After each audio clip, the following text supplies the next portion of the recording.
órgano de los sentidos. Eh, Vamos a empezar a ver, déjenme compartir las diapositivas para poder, ¿ok?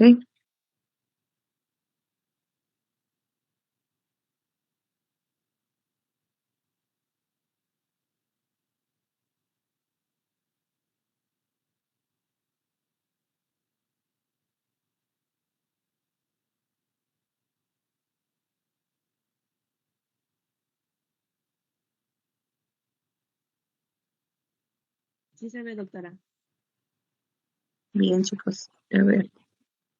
Ya, vamos a ver entonces, sin más preámbulo, vamos a empezar por que es el oído, ¿ya? Bien, entonces el oído pues es un órgano especializado que tiene dos funciones principales, ¿no? La audición y el equilibrio. Ambas funciones las vamos a repasar, ¿ya? Lo que ustedes tienen que recordar aquí pues es la estructura anatómica, ¿no? ¿Ya? Como les he venido mencionando, pues la parte anatómica topográfica es importantísima para neurofisiología, ¿ya? Tenemos el oído externo, el oído medio y el oído interno, ¿ya? El oído externo básicamente está compuesto pues por la oreja, por el conducto auditivo externo, ¿no? El meato, conducto auditivo externo, y finaliza en la membrana timpánica, ¿no? En el oído medio tenemos estos huesecillos que van a permitir la transmisión de la onda sonora hacia el oído interno, ¿no? ¿Ya? Que está compuesta pues por el martillo, el estribo y el bico. ¿Ya? Entonces, ¿dónde va a terminar estos huesecillos? En esta ventana, ¿no? Esta ventana oval, ¿ya? Que va a dar, pues, va a continuarse en el oído interno con el aparato vestibular y la cóclea, ¿ya? Es en el oído interno donde básicamente estos sonidos van a transformarse de una onda sonora a una onda eléctrica, ¿no? Para poder pasar la información sensorial a través de los nervios correspondientes, ¿ya? El octavo par craneal con sus dos raíces, ¿no? ¿Ya? Hacia pues el cerebro, ¿no? Y pues nosotros procesarla y responder de acuerdo a lo que hayamos pues ya, ¿ya? Como ustedes pueden ver, el oído medio tiene comunicación con la faringe, ¿no? Con la trompa de Eustaquio. Y hay que recordar que en este aparato que vemos aquí óseo, ¿ya? Internamente va a tener pues a la parte vestibular de la cóclea propiamente dicha, ¿no? Que está llena de líquido y que contiene también a su vez aire, ¿ya? Tenemos acá arriba los canales semicirculares. Bien, vamos a hablar primero del equilibrio, ¿ya? En el equilibrio tenemos que recordar el sistema vestibular, ¿ya? Aquí tenemos esta imagen del aparato vestibular, ¿ya? Vamos a enfocarnos en esto, la cóclea la vamos a ver más tarde. Tenemos el utrículo y el sáculo, ¿ya? Vamos a ver. Utrículo y sáculo, ¿ya? Llamados en conjunto los órganos otolíticos y los tres canales, ¿no? Los canales semicirculares, canal posterior, canal lateral y canal anterior, ¿ya? La base de cada canal semicircular está expandida hacia una ampolla. Miren, está dilatado este nivel, ¿no? De los tres canales. El utrículo y el sáculo también tienen una ampollita, ¿no? ¿Ya? A donde va a llegar que las raíces del nervio vestibular, ¿ya? Esta base de cada canal semicircular que tiene esta ampollita contiene básicamente células pilosas sensoriales. Entonces, tenemos al sáculo y el utrículo, que son órganos fotolíticos, y a los canales semicirculares que van a tener pues en la ampolla las células pilosas sensoriales, ¿ya? Entonces, el sistema vestibular, ¿para qué sirve? Es el responsable de mantener el equilibrio, ¿no? Mediante la detección de aceleraciones angulares y lineales de la cabeza. La información sensorial procedente del sistema vestibular se utiliza después para proporcionar una imagen visual estable a la retina mientras se mueve la cabeza y para ajustar la postura con la finalidad de mantener el equilibrio, ¿no? Todos esos maniobras de saltos y piruetas en que los deportistas, por ejemplo, pueden realizarlas es gracias a estos órganos, ¿no? ¿Ya? En que no pierden el equilibrio a pesar de estar dando vueltas, ¿no? De un lado a otro y para arriba y para abajo. ¿Ya? El órgano vestibular consiste en un laberinto membranoso, ¿ya? Aquí lo vemos ya cortado, ¿no? En el interior del laberinto óseo que lo vimos inicialmente, ¿no? ¿Ya? Ese es el laberinto membranoso más oscuro y por encima estaría pues lo que corresponde al hueso, ¿no? ¿Ya? El laberinto membranoso consta entonces de tres canales semicirculares perpendiculares, ¿ya? Y dos órganos con otolitos, utrículo, sáculo y acá tenemos los conductos, ¿ya?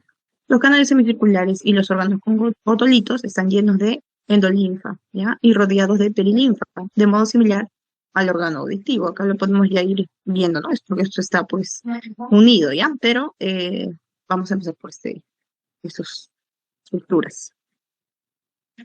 Bien, una vez que ya conocemos eh, quiénes van a formar parte de este sistema, hay que repasar y estudiar sus receptores, ¿no? Entonces, los receptores del equilibrio básicamente son células epiteliales modificadas, ¿no? Que se conocen como células pilosas, porque cada célula contiene de 20 a 50 extensiones piriformes. Todas estas extensiones piriformes, excepto una, son estereocilios, se denominan estereocilios. Una extensión de mayor tamaño tiene la estructura de un cilio verdadero y se llama sinocilio, ¿ya? Aquí lo tenemos, una vista de una microfotografía, ¿no? Miren cómo una se diferencia del resto, ¿ya? Y lo esquematizamos así, pues, ¿no? Tenemos adelante el sinocilio, que es distinta, ¿no? De mayor tamaño, y hacia atrás los estereocilios, ¿ya? Acá tenemos la membrana celular y esta sería una célula, un receptor en reposo, ¿no? ¿Ya? Más abajito que tenemos las células pilosas sensoriales dentro del aparato vestibular cuando son estimuladas o inhibidas, ¿ya?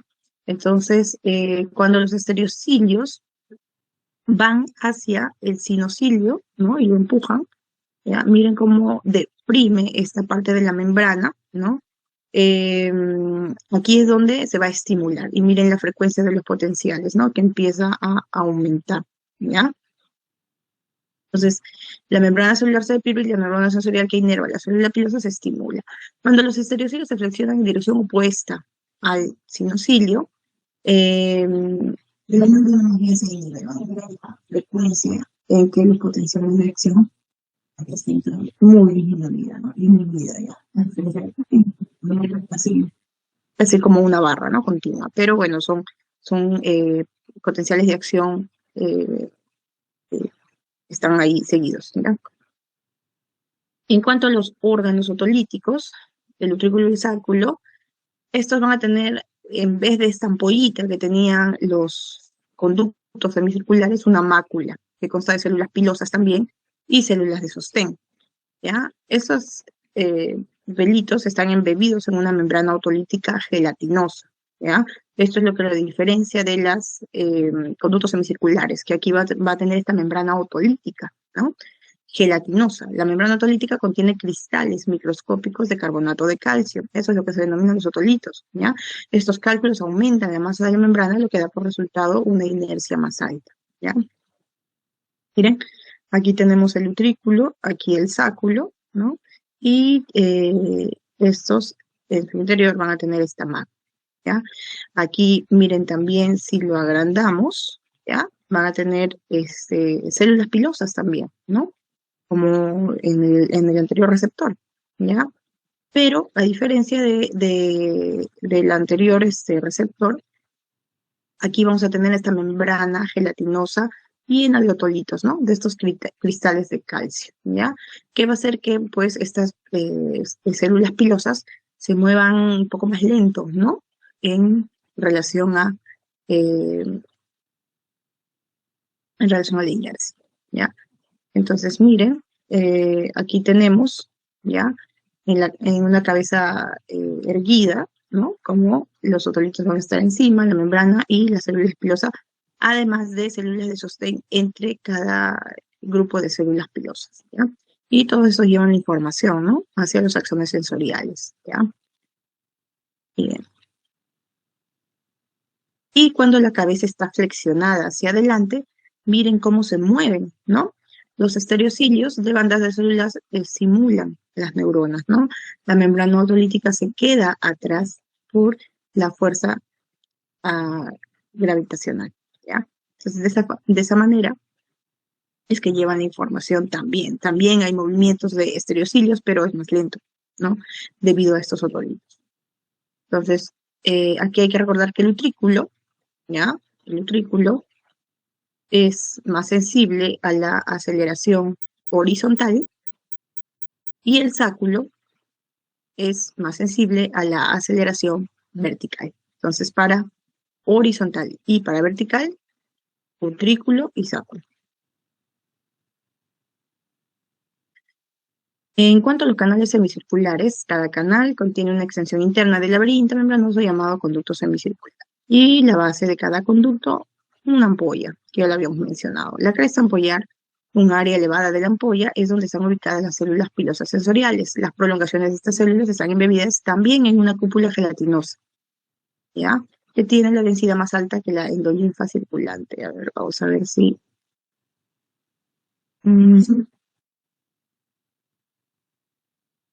ya, acá la tenemos, ¿no? Ya, miren. Estos son los canales, ¿no? ¿Ya? Canal posterior detecta la inclinación de la cabeza en dirección al hombro derecho o izquierdo, ¿sí? Derecho o izquierdo, el canal posterior. El canal anterior detecta la rotación de la cabeza de frente hacia atrás, ¿ya? Como cuando decimos sí, de adelante hacia atrás. Y el canal lateral, horizontal, detecta la rotación de la cabeza a derecha o izquierda, como cuando decimos no, ¿ya?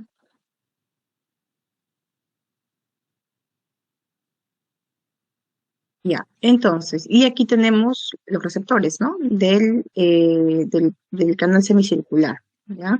Tenemos la cúpula, que habíamos dicho, que también es una membrana gelatinosa. Tenemos las células pilosas y aquí la endolinfa, ¿ya? La diferencia es que aquí no hay otolitos, chicos, pero sí hay la membrana gelatinosa encima de estos estereocilios que, pues, van a hacer que el movimiento no sea tan brusco, ¿ya? Miren en esta imagen cómo se puede ver eh, la dirección de las células pilosas, ¿no? Hacia el estereocilio, ¿no? Eh, cuando se da una dirección de rotación de la cabeza, ¿no? Ya, esto asemeja el movimiento de un pincel, ¿no? Hacia la derecha, ¿no? Y las cerdas curvadas hacia la izquierda, ¿no? Cuando el movimiento se da hacia el otro lado.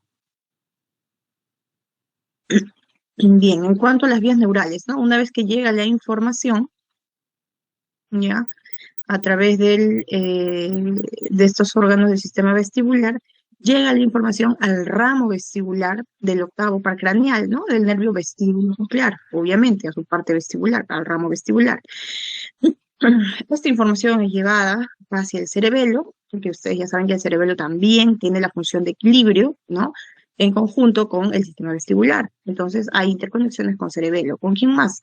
Con el núcleo vestibular del bulbo, también, ¿ya? Asimismo, con la formación reticular, tálamo y corteza, para hacerla sensible, para hacerla evidente, ¿no? Y con las neuronas motores somáticas que controlan el movimiento de los ojos, ¿ya? Como les mencionaba, el oído tiene que tener interconexión con el movimiento ocular para poder nosotros voltear, correr, ¿no? A la vez y no caernos, ¿ya? Voltear, caminar, ¿no? Incluso hablando, ¿ves? Cuando hacen ustedes rotación de repente en grupo, ¿ya? O empiezan a hacer eh, saltos, ¿no? Mortales, digamos, ¿ya?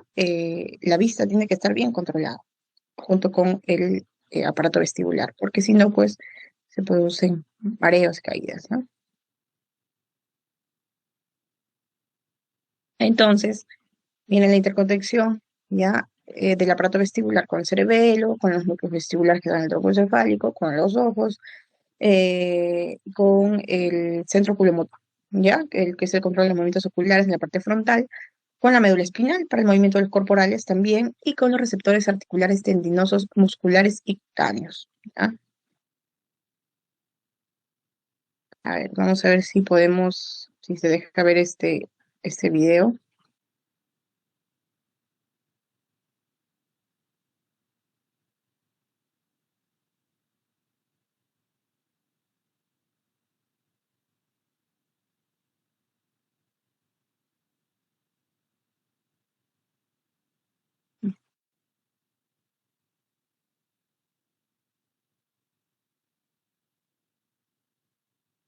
¿Se escucha el sonido o no se escucha?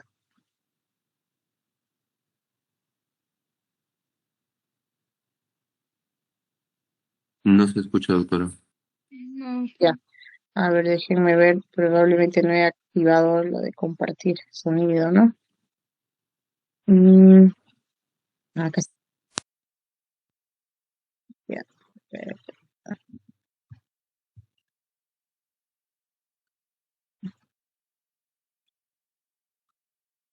un poquito más de volumen, ¿ya?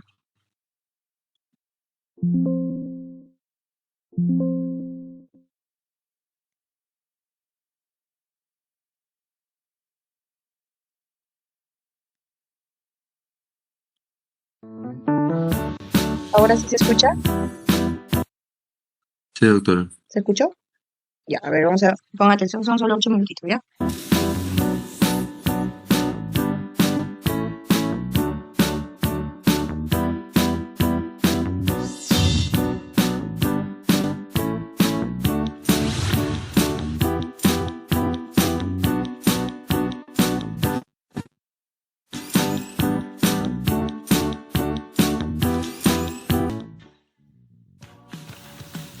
Hola, buenas a todos. ¿Alguna vez se han preguntado cómo algunas personas pueden hacer este tipo de acrobacias?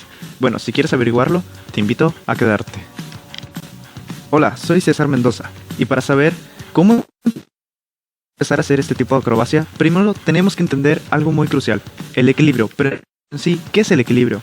Bueno, el equilibrio es el estado inmóvil de un cuerpo, sometido únicamente a la acción de la gravedad, que se mantiene en reposo sobre su propia base o punto de sustentación, es decir, que vence la gravedad para no caerse.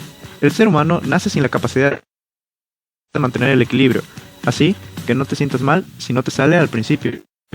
Total, nadie nace sabiendo. El equilibrio o equilibrocepción se desarrolla en los primeros años de vida y en alguna edad de la etapa adulta se empieza a deteriorar. El equilibrio, como mencionamos, se desarrolla en los primeros años de vida y esto se logra gracias a que el cerebro tiene la capacidad de reconocer, almacenar con mayor facilidad la información. Es decir, que a esta edad puedes aprender más rápido las cosas que en otras etapas de la vida.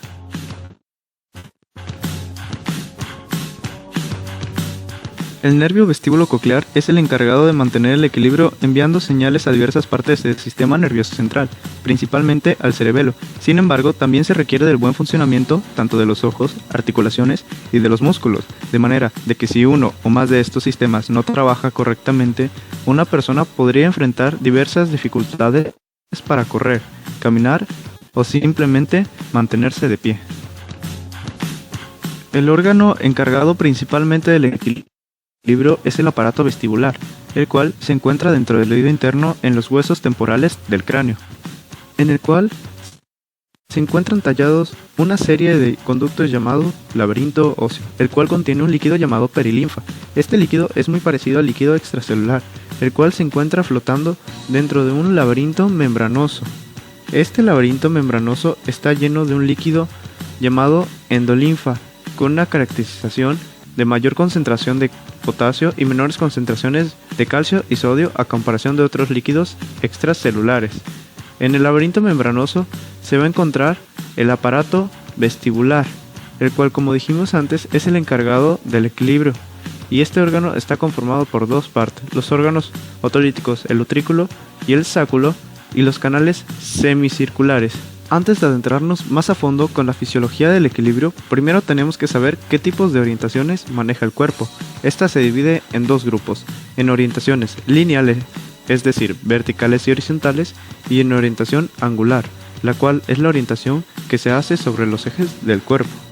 Los receptores para el equilibrio son las células pilosas. Estas células son células epiteliales modificadas. Se les llaman célula pilosa porque cada célula contiene de 20 a 50 extensiones piliformes, es decir, en forma de pilares.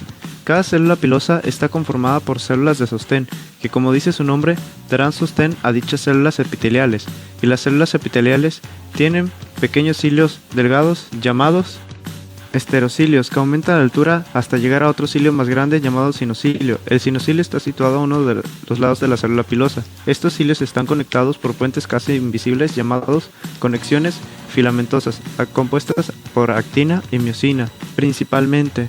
y estos van a estar conectados al nervio vestibular.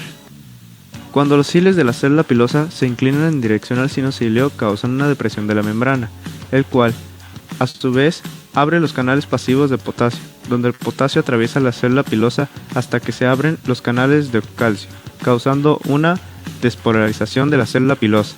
Esto hace que la célula pilosa libere un transmisor sináptico, el cual se presume que es glutamato, que estimula las dendritas de las neuronas sensoriales. Cuando se mueve en dirección contraria, se cierran los canales iónicos, lo que causa la hiperpolarización de la célula, liberando menos transmisor sináptico. En otras palabras, libera menos glutamato hacia el nervio vestíbulo coclear. En el aparato vestíbulo coclear, el utrículo y el sáculo tienen en su cara interna una placa de epitelio especializado llamado mácula, que consta de células de sostén y células pilosas. Las células pilosas se proyectan hacia el laberinto membranoso, lleno de endolinfa. Los cilios de las células pilosas están dentro de una membrana autolítica gelatinosa. Esta membrana tiene otolitos de carbonato de calcio, en otras palabras, piedras o cálculos de carbonato de calcio. Los otolitos o piedras diminutas aumentan la masa de la membrana, lo que ocasiona que estos otolitos se muevan gracias a la gravedad. Estos otolitos se mueven hasta los cilios de la célula pilosa, causan inclinación de los estereocilos con el sinocilio según la orientación de la gravedad. Ya entrando a la orientación giroscópica o aceleración angular, hablaremos sobre el aparato vestibular, el cual consta de 3 conductos semicirculares, anterior, posterior y lateral. Cada uno de estos semicírculos tienen dilataciones llamadas ampollas. Tanto los conductos como las ampollas están llenas de endolinfa. Las ampollas van a tener un área elevada llamadas cresta ampollar, en la cual tienen células pilosas sensoriales, y estas tendrán propagaciones embebidas en una membrana gelatinosa que se llamará cúpula. Esta cúpula tendrá una disposición más elevada que la de la endolinfa circundante. Dentro de la ampolla, la endolinfa empuja la cúpula en dirección opuesta, doblando los filamentos de las células ciliares. Este movimiento aumenta la tasa de descargas en las fibras nerviosas y un movimiento opuesto de la cúpula inhibe la actividad neuronal. Esto dependerá de la orientación en la cual se inclinen los cilios, hacia el sinocilio o hacia los estereocilios. Es decir, que cierto tipo de rotación va a estimular cierto conducto semicircular, y este a su vez va a doblar de una forma distinta la cúpula. Un ejemplo sería que yo, al estar girando sobre mi propio eje largo, voy a estimular más el semicírculo lateral. Para poder estimular mi semicírculo posterior, yo tendría que hacer un movimiento lateral como este, y así tendría una estimulación mayor. Y al hacer este movimiento, estimulo mi semicírculo anterior. Los estímulos eléctricos originados en el aparato vestibular harán sinapsis en el ganglio vestibular, el cual tiene cuerpos celulares de aproximadamente 19.000 neuronas. Estos impulsos viajan por 2 vías, las vías aferentes de la rama vestibular y por las ramas aferentes de las crestas ampollares. Una segunda neurona dirigirá el impulso eléctrico por el nervio vestíbulo coclear hacia los núcleos vestibulares ipsilaterales ubicados en la protuberancia del bulbo raquídeo por debajo del piso del cuarto ventrículo, donde se dirigirá el impulso eléctrico por las vías vestibulocerebelosas hacia el lóbulo folículo nodular del cerebelo. Es importante decir que el cerebelo también se encarga de la tonicidad de los músculos, es decir, del tono muscular, pero a su vez se encarga de traducir la información para la sensación inconsciente del equilibrio y así poder correr y mantenerse de pie sin tanta dificultad. Una tercera neurona causará nuevos impulsos eléctricos que irán hacia el fascículo vestibuloespinal, donde también se controla el tono muscular del tronco y las extremidades. También dará impulsos hacia el fascículo longitudinal medial, que coordina el movimiento cefálico, es decir, de la cabeza, con el de la vista, gracias a que estimula el tercero, cuarto y sexto par craneal, encargados de la musculatura del ojo, y así tener una mejor coordinación con lo que se ve y lo que se hace. También dará impulsos al tálamo, que conectará con la circunvolución postcentral superior de la corteza cerebral, donde se da la orientación consciente del espacio, o también llamada propiocepción.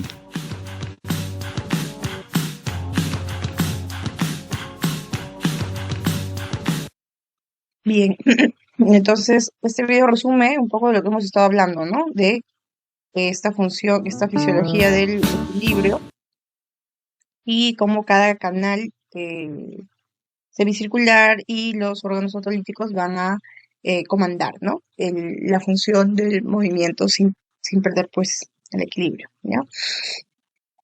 Bien, ¿qué alteraciones podemos tener? Vamos a dar un vistazo a dos alteraciones que nosotros podemos encontrar en la práctica clínica, ¿ya? El nistagmo y el vértigo, ¿no? Por alteración de la parte vestibular. Ahora, nistagmo lo vemos en los ojos, ¿no? Que esos son movimientos anormales. ¿Cuándo es el nistagmo vestibular? Durante un giro se producen movimientos suaves de los ojos en una dirección opuesta a la del movimiento de la cabeza para una fijación visual estable.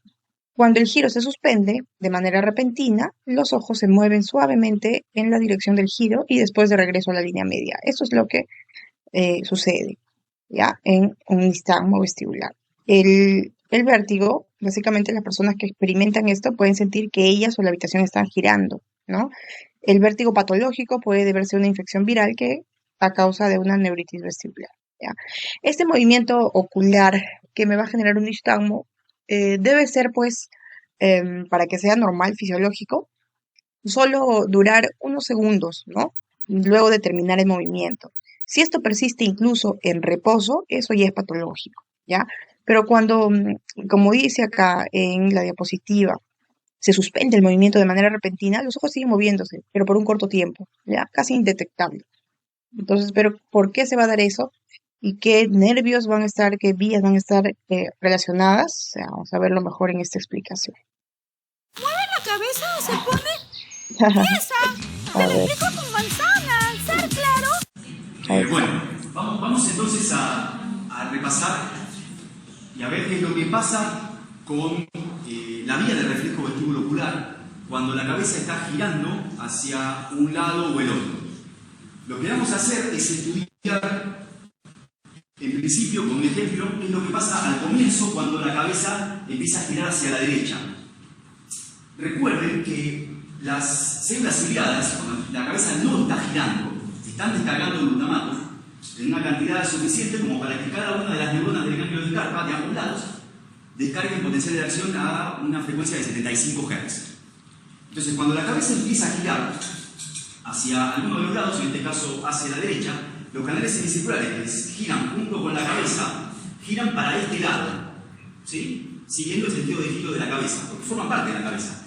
Y la inercia de la endolinfa hace que por dentro de los canales la endolinfa se mueva relativamente con el canal hacia el otro lado. Entonces, mientras la cabeza gira para acá, la endolinfa se queda quieta y es como si girara para allá, en los dos canales. Entonces, en este lado hace así y en el otro hace ese movimiento con respecto al canal. Entonces, en el lado derecho, los cilios se inclinan hacia el lado del quinocilio y en el lado izquierdo, los cilios se inclinan hacia el lado contrario al quinocilio. Es decir, que nosotros tenemos esta flecha que nos indica el sentido de giro de la endolinfa por dentro del canal. Es decir, que este lado se va a activar, esa célula ciliada se activa, mientras que la del otro lado se inactiva. Eso significa que acá va a descargar más glutamato y de este lado se va a descargar menos glutamato. Y eso me va a activar toda la vía de este lado, ¿sí? Todo esto, y esa me va a inactivar toda la vía de este lado.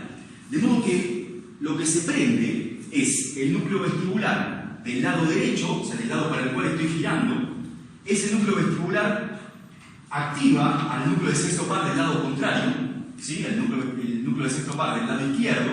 Ese núcleo de sexto par del lado izquierdo va a producir la contracción del recto externo y además va a estimular al núcleo del tercer par del lado contrario, o sea, el núcleo del tercer par del lado derecho, y ese núcleo del tercer par del lado derecho provoca la contracción del recto medial del lado derecho.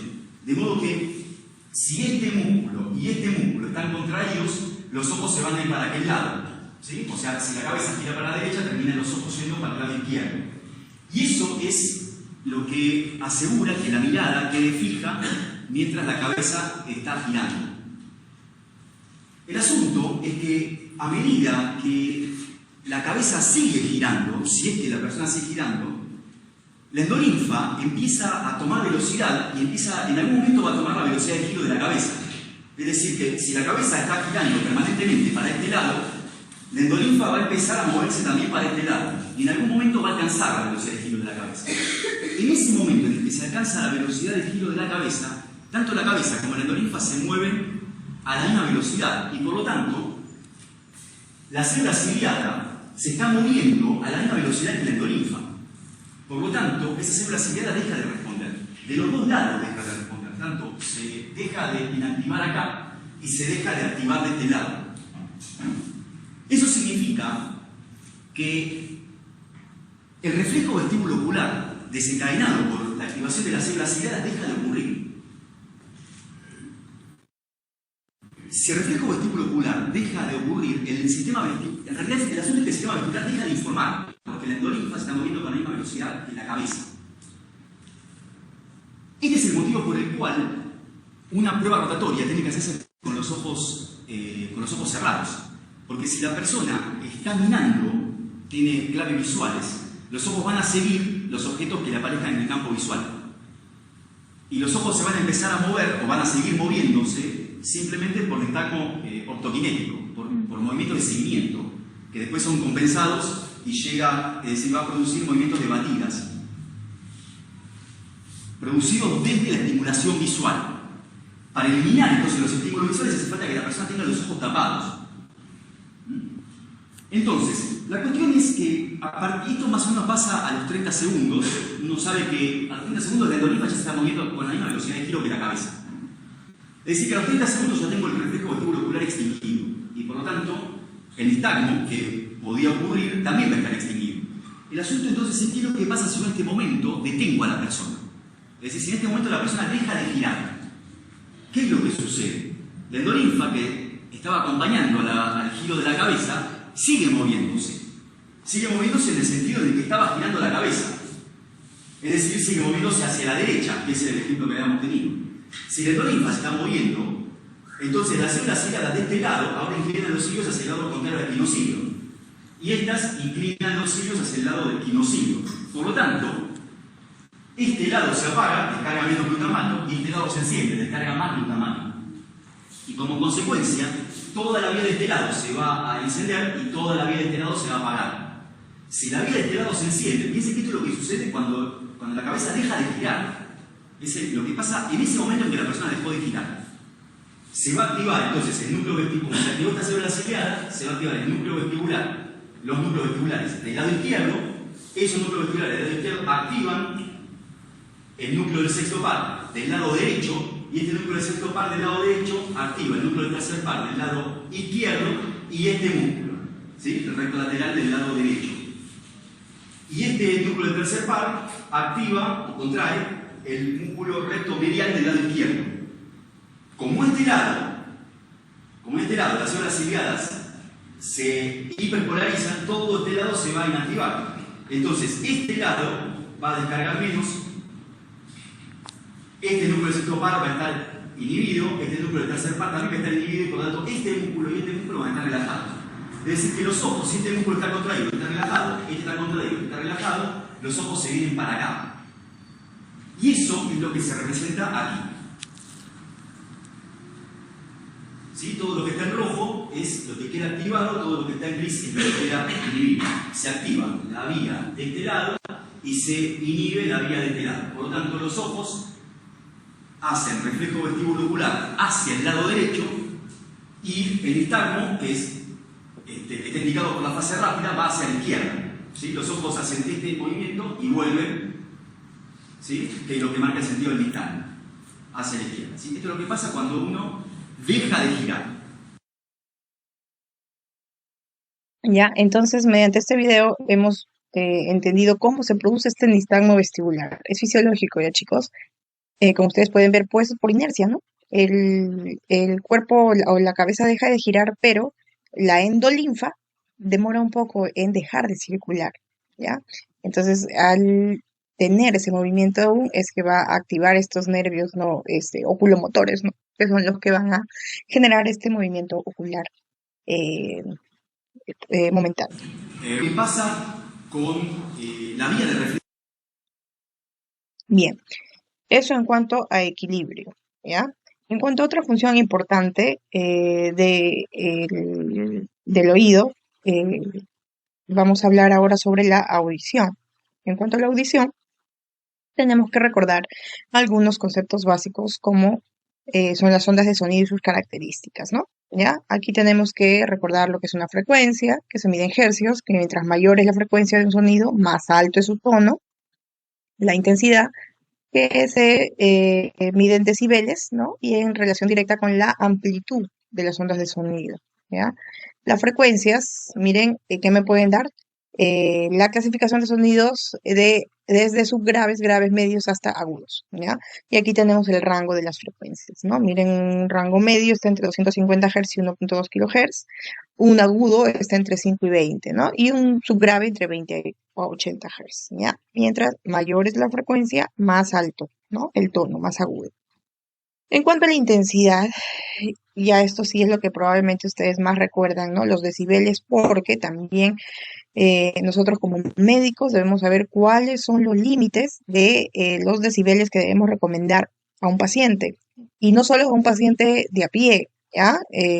Sino también en salud ocupacional, por ejemplo, ¿no? Hay que tener mucho cuidado con pacientes que trabajan en zonas o en empresas, industrias, probablemente, en donde hay máquinas con sonidos elevadísimos, ¿no? ¿Ya?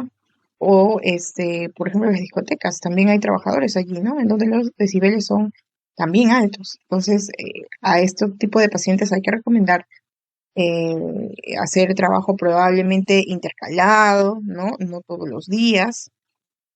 Tiene que haber un periodo de descanso, ¿ya? Para que no haya daño en la cóclea, ¿ya? Porque las neuronas que se mueren, ustedes ya saben, no regeneran, ¿ya? Bien, esto lo vemos como un semáforo en verde, que es el límite establecido, ¿no? Sin riesgo, ¿ya? Como ustedes pueden ver aquí, hasta 80 Hz, hasta 80 decibeles, perdón.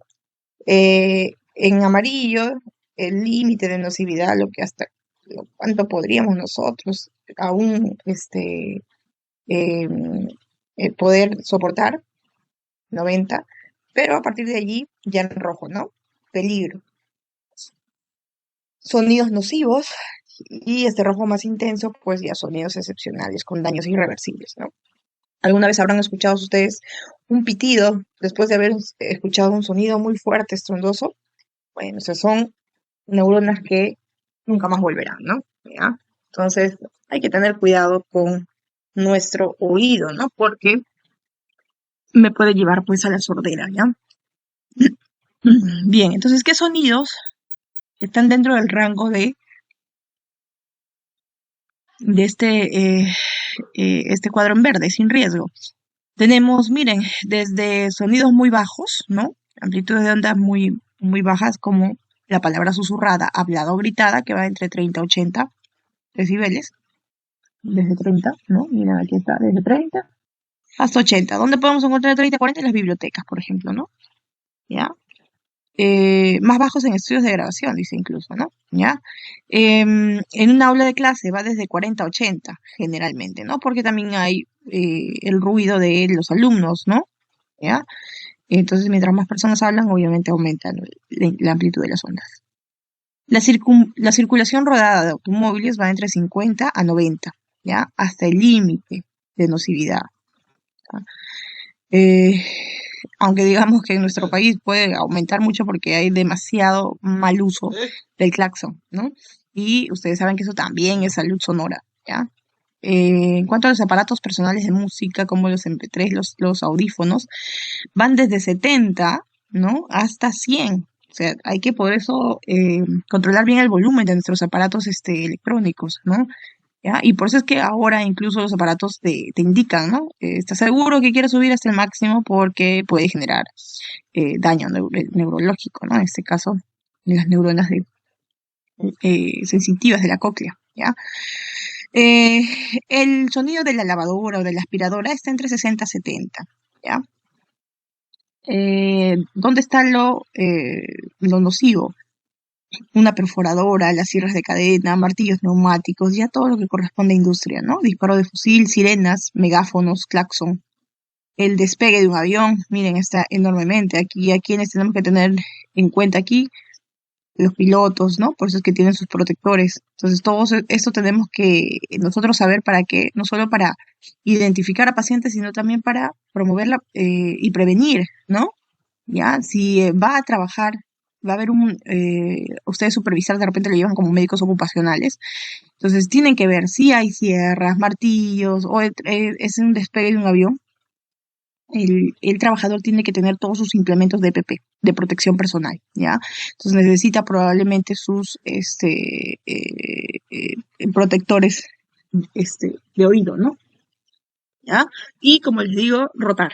No puede estar mucho tiempo el trabajador porque si no, la lesión, pues, miren, en sonidos excepcionales son daños irreversibles, ¿ya? Un momento, chicos.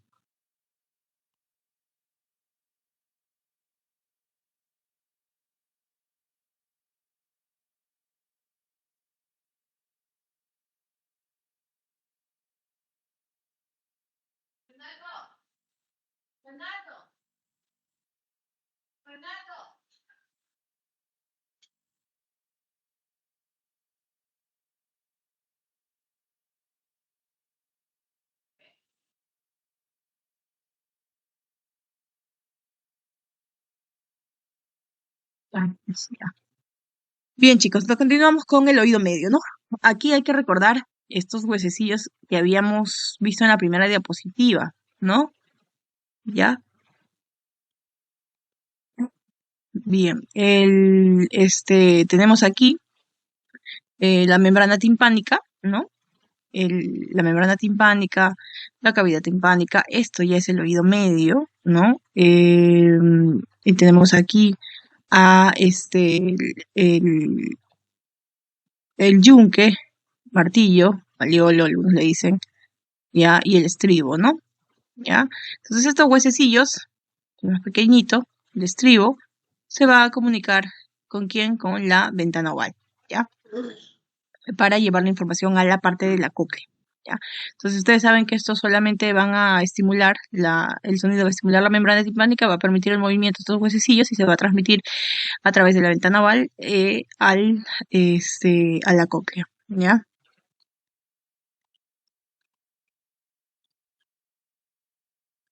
Entonces, dentro de esta cavidad, estos tres huesecillos del oído medio, que básicamente son transmisores, ¿ya? El martillo está fijo a la membrana timpánica, ¿sí? Fijo. De modo que las vibraciones de este se transmiten por medio del martillo, el yunque y el estribo, ¿ya? El estribo fijo a la ventana oval. Entonces, así inicia, ¿no? ¿Ya? Pero es en la cóclea, ya, en el oído interno, donde va a suceder, pues, toda la parte sensorial sensitiva, ¿no? Sensorio, neurológico, ¿ya? Aquí tenemos la ventana oval. Esta imagen de esta cóclea es una cóclea estirada, ¿no? Esta es la conformación, aquí, en espiral, pero aquí lo han estirado para que vean ustedes cómo son los ductos cocleares, ¿no? Están dentro del canal semicircular óseo, perdón, de los canales de la cóclea ósea, ¿ya? Hacia arriba, miren, ya está el sáculo, ya está la conexión con el sistema vestibular que hemos visto, pero vamos a enfocarnos aquí. Entonces tiene su rama del vestíbulo y su helicotrema, que está en la parte final, donde va a unirse con la parte baja, ¿no? Que sería la rampa del tímpano, ¿ya? Hacia abajo la rampa del tímpano, hacia arriba la rampa del vestíbulo, ¿ya? Hacia arriba se comunica con la ventana oval y hacia abajo con la ventana redonda, ¿ya? Bien. Entonces, ¿cuánto mide la cóclea? Alrededor de 34 milímetros, ¿no? De largo, cuya forma se parece a la concha de un caracol. Desenrollada, como lo vemos acá, la cóclea puede verse como 3 canales paralelos, ¿no? Llena de líquido siempre, no se olviden, chicos, ya, perilinfa, endolinfa, va a haber tanto en los canales semicirculares como en el sáculo utrículo y en la cóclea, ¿ya? Entonces, llenas de líquido, arriba tenemos su rampa de vestíbulo, ¿no? Su conducto coclear y la rama del tímpano. Son 3 canales paralelos cuando la cóclea se estira, digamos, ¿ya? Entonces, como ustedes pueden ver, tanto la rama del vestíbulo como del tímpano son continuas y están conectadas a través de esta estructura que se denomina helicotrema, ¿ya? Este es un corte coronal, ¿no? En donde vemos la vista apical, ¿sí? Aquí tenemos, miren, la escala vestibular, hacia abajo la escala coclear, que contiene la cóclea y contiene endolinfa, y hacia abajo la escala timpánica, ¿ya? Hacia aquí llegan todas las raíces ya de la otra rama del nervio vestíbulo coclear. En este caso, como su nombre lo dice, sería de la rama coclear, ¿no? ¿Ya? Del nervio vestíbulo coclear o octavo par craneal, ¿ya? Entonces ahí el mismo nombre nos dice, ¿no? A ver, ¿cómo se da la transmisión sonora, no? Básicamente, la energía de las ondas sonoras en el aire se convierte en vibraciones mecánicas y luego en ondas líquidas en la cóclea, ¿ya? Entonces, ¿cómo va a transmitirse si son ondas de sonido, no? ¿Ya? A un impulso eléctrico, ya, se va a dar de este modo. Primero, las ondas sonoras llegan hacia la membrana timpánica y genera vibraciones, ¿no? ¿Ya? Esta energía de la onda sonora es transferida a estos tres huesecillos que ya hemos visto, ¿no? ¿Ya? En el oído medio. Estos tres huesecillos, a donde llega el estribo, hacia el canal, hacia la ventana oval, ¿ya? El estribo está conectado entonces a la membrana oval, ¿no? Del vestíbulo. Estas vibraciones de la ventana oval generan ondas en el líquido, porque hemos dicho que aquí está el líquido, ¿no? La perilinfa, ¿ya? Entonces estas ondas en el líquido del interior de la cóclea, estas ondas del líquido, empujan las membranas, ¿no? ¿Ya? Del ducto coclear. Aquí también van a haber células pilosas, ciliadas, ¿no? ¿Ya? Entonces estas células pilosas, a este nivel, ¿ya? Se curvan y estos canales, esto va a generar canales iónicos, activación, ¿no? ¿Ya? Generando una señal eléctrica que va a alterar la liberación de un neurotransmisor, ¿ya? Luego, ¿qué va a pasar? El neurotransmisor liberado en las neuronas sensoriales genera potenciales de acción que llevan la información a través del nervio coclear, ¿ya? Y finalmente la energía de estas ondas es transferida del ducto coclear para la rama del tímpano, ¿no? Y se disipa nuevamente para la oreja, para el oído medio, a través de la ventana redonda, ¿ya? Entonces, ¿por qué esto continúa? ¿Ya? Esto es como un círculo. Una vez que llega aquí a las células pilosas, la información se transforma, ¿no? En una señal eléctrica que libera la liberación de un neurotransmisor a través del nervio coclear, pero este movimiento continúa a través de la rampa del tímpano que se comunica con el oído medio a través de la ventana redonda, ¿ya? Entonces, de esta forma es que esta onda sonora va a llegar hacia el nervio coclear. En cuanto al efecto de los tonos en la membrana basilar, hay que ver, hemos dicho que hay tonos altos, tonos bajos, ¿no?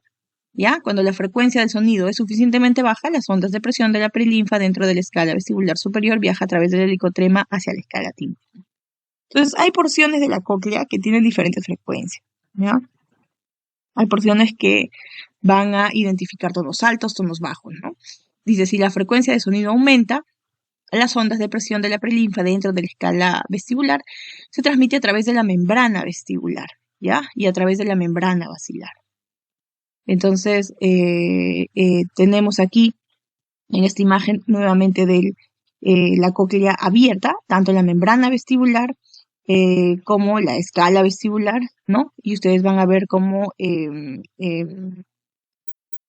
que llega la información, puede llegar más hacia la parte más final, donde llega el helicotrema, o solamente aquí, ¿no? ¿Ya? Entonces, de acuerdo hacia dónde llegue la frecuencia del tono, es que puede tener un tono más alto o más bajo, ¿ya? Acá tenemos la membrana basilar, ¿miren?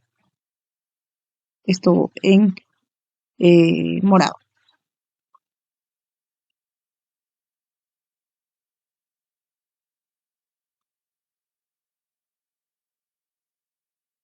Ya, el órgano de corte. Entonces, la asociación de la membrana basilar, las células pilosas internas con las fibras sensoriales y la membrana tectorial forman el órgano de corte.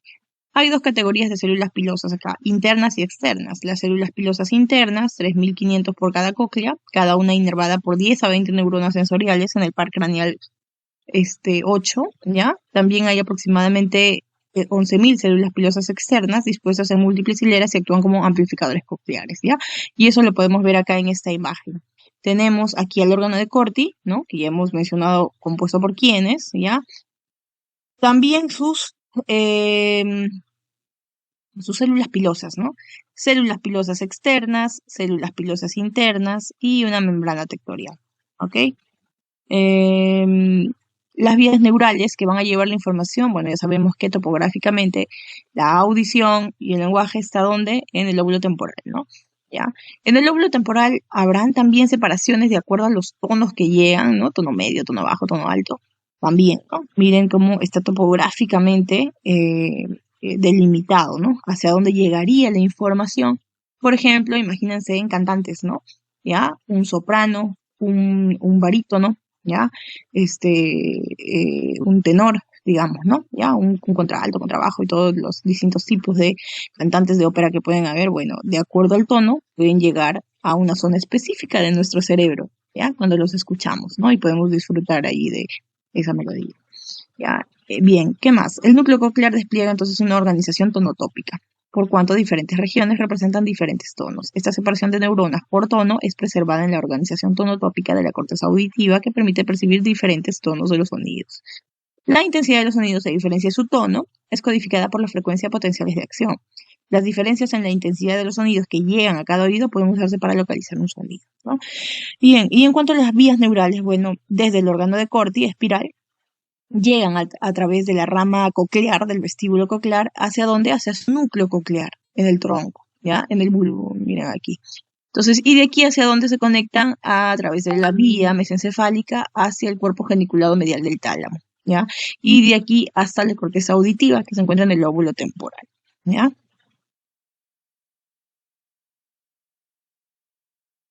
¿Qué alteraciones puedo tener yo de la audición? Sordera, pues, ¿no? Sorderas que pueden ser tanto de conducción, que puede ser ¿por qué? ¿Por qué de conducción? Porque se tapona una vía de conducción de la onda sonora, como por ejemplo un cerumen, ¿no? ¿Ya? Es muy común, ¿no? Un cerumen tapona el conducto auditivo externo y pues no va a llegar la onda como debe hacia el tímpano, el oído medio y finalmente el oído interno, ¿no? Pero eso es porque hay algo externo que está impidiendo la transmisión adecuada, ¿no?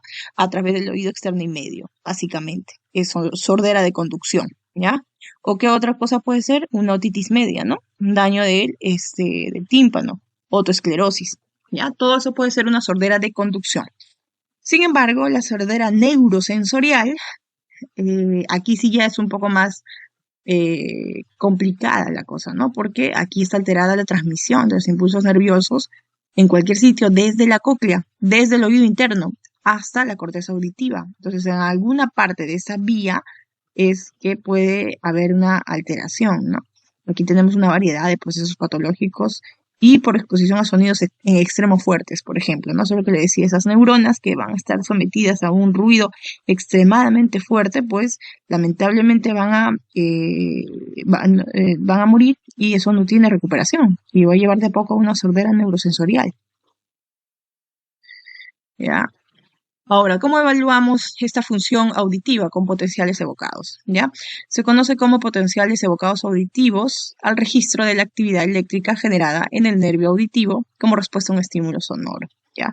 Entonces aquí hay que recordar las células ciliadas, la dirección de ellas en dirección al sinocilio o no, ¿no? Y van a generar un impulso nervioso como ustedes ya conocen a los folios que ya se conocen, ¿ya? Entonces, teniendo todo el conocimiento de la vía auditiva, ¿no? Donde se da el receptor, la primera sinapsis en el ganglio espiral, la segunda sinapsis en los núcleos cocleares ventral y dorsal, ¿no? Las fibras pueden ir vía el menisco lateral y seguir por el mismo lado, o cruzar el otro lado a través de las estrías medulares del piso del cuarto ventrículo, o cruzar el cuerpo trapezoide e irse al menisco lateral opuesto, ¿no? Tiene distintas vías. La tercera sinapsis, ¿dónde va a ser? En el colículo inferior. La cuarta sinapsis, en el núcleo geniculado medial. Y finalmente radiaciones auditivas que van a llevar a la vía de proyección cortical. Entonces, esto es importante, esta organización de la vía auditiva para evaluar cada parte, ¿no? de esta y registrar adecuadamente en dónde se puede encontrar la alteración, ¿no? Si colocamos unos electrodos en la mastoides y en el vértex del paciente, se puede recoger esta actividad eléctrica, ¿no? Transportada por el octavo par como respuesta a estímulos auditivos que le hemos presentado al oído estudiado. Y vamos a ir evaluando si hay respuesta o no, ¿ya? Entonces, se toma de acuerdo al tiempo, ¿no? En milisegundos, en donde debería aparecer la información que viaja desde la cóclea, a través del nervio auditivo, el bulbo, todas las vías, ¿no? El menisco lateral, el colículo inferior, ¿no? Miren, conforme pasa el tiempo, debe aparecer una señal de onda, ¿no? ¿Ya? Si por ahí de repente apareció en la parte de cóclea, apareció en el nervio auditivo, pero aquí en el tronco, en los núcleos de coclear que se encuentran en el bulbo, no no se encuentra, ya no pasa la información, entonces ahí encontramos el punto de nivel, ¿no? ¿Ya? Igual, si continúa, pero llega acá, ¿no? Al colículo inferior y ahí es donde ya no pasa la información, ya encontramos el nivel, ¿no? Para eso sirve este examen, ¿ya? Entonces, según el tiempo de aparición, la latencia de estos impulsos a lo largo de la vía auditiva se clasifican en electrococleografía, potenciales de tronco, de latencia media o corticales, ¿ya? Entonces, de potenciales corticales, ya cuando llega obviamente hacia la corteza temporal, ¿no? De latencia media, miren, hasta donde se encuentra, ¿no? En el colículo medio lateral, y los potenciales de tronco, ¿ya? En los núcleos cocleares, la electrococleografía, potenciales de acción en la cóclea, como su mismo nombre lo dice, y un micrófono coclear. El registro obtenido se caracteriza por un patrón de picos, ¿no? En el que podemos valorar su amplitud y sobre todo el tiempo en que aparece cada uno de ellos, que se denomina latencia, ¿no? Una persona normoyente, y para cada nivel de intensidad, los diferentes picos de registro aparecen en un momento de tiempo determinado. O sea, ya el médico otorrino, en este caso, que es el especialista, conoce, ¿no? Sabe en qué momento debe aparecer este registro eléctrico, ¿ya? Como les mencionaba, y pues sí demora mucho más el periodo de latencia normal o nunca llega, como les digo, ya encontramos el nivel de afectación, ¿ya?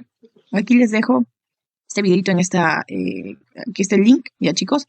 Vamos a hacer un poco más corto esto para que puedan entender mucho mejor lo que corresponde a potenciales evocados auditivos, para poder terminar ya con lo que corresponde al primer órgano de los sentidos, ¿no? Por eso les decía que era un poco extensa, ¿ya? Hemos terminado lo que corresponde a el oído, ¿ya? Con sus dos funciones, audición y equilibrio, ¿ya? Bien, vamos a terminar rápidamente con el gusto, ¿ya? Que esto es algo más cortito, ¿no? El gusto es una forma de quimiorecepción, es lo que no tienen que olvidar, que se produce en los receptores especializados en la boca, ¿no? Permite distinguir entre alimentos inocuos y nocivos. Recuerden que toda la información sensorial que llega a nuestro cerebro a través de los órganos de los sentidos son básicamente para que nosotros podamos distinguir entre cosas inocuas y nocivas, ¿no? Y poder nosotros, pues, básicamente tener una buena supervivencia, ¿ya? El gusto permite, bueno, que es la primera parte del sistema digestivo, en donde nosotros tenemos que hacer, pues, digamos, un control, ¿no? De calidad, si lo que vamos a ingerir es inocuo o nos va a hacer daño, ¿no? Entonces, ¿cómo lo vamos a lograr? Bueno, a través de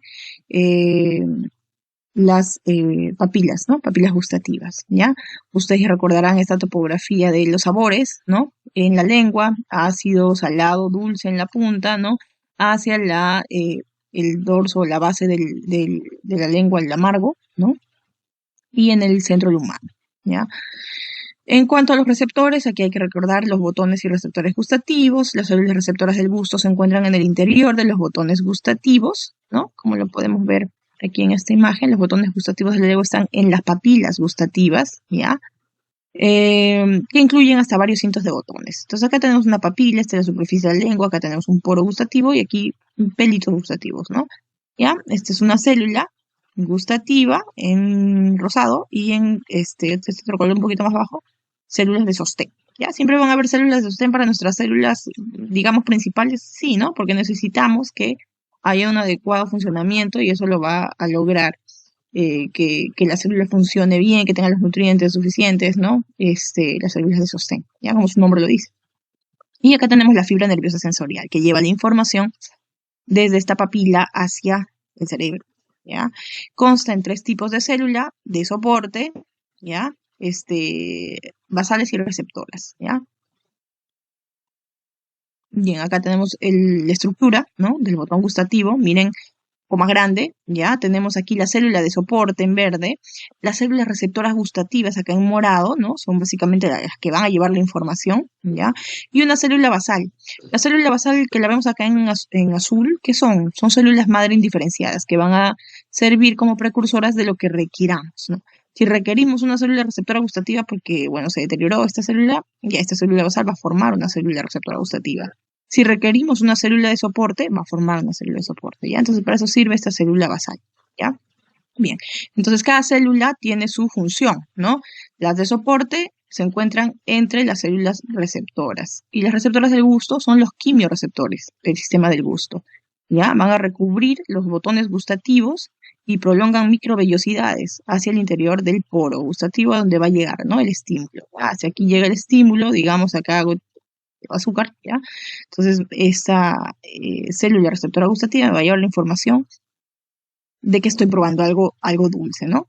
¿Ya? ¿Por qué? ¿Cómo yo sé si es dulce, salado? Bueno, vamos a tener botones gustativos organizados, ¿no? ¿Ya? Vamos a tener papilas caliciformes, como lo podemos ver acá. Vamos a tener papilas foliadas, como lo vemos aquí, miren. Tienen esta caliciforme son las más grandes, pero las menos numerosas están dispuestas en hileras en la base de la lengua, ¿ya? Cada una de ellas está rodeada por una depresión en forma de cáliz, con los botones gustativos a lo largo de la depresión, a este nivel, ¿no? Y está inervada por los pares craneales 7 y 9, ¿ya? Entonces, estos están en la base, ¿no? Entonces, ¿qué información del gusto va a llevarme la base? El amargo, ¿no? ¿Ya? Bien, entonces ya, esos son los que se van a activar. Las papilas foliadas en los bordes laterales de la lengua. Los botones gustativos se encuentran en los pliegues de los lados de las papilas, casi como en la caliciforme, ¿no? Pero tiene otra forma, ¿no? Ya no es tan ancha, no es tan grande. Las papilas fungiformes, miren, se va a dar sobre la superficie dorsal de la lengua y son las más numerosas, ¿no? Cerca de la parte anterior. En la parte anterior que era lo dulce, ¿no? Ya. Aquí que vamos a tener papilas fungiformes, ¿ya? Tiene la forma de un honguito y cada papila contiene de 3 a 5 botones gustativos. Están inervadas estos exclusivamente por la cuerda del tímpano del séptimo par craneal, ¿ya? Y miren cómo están en la parte superior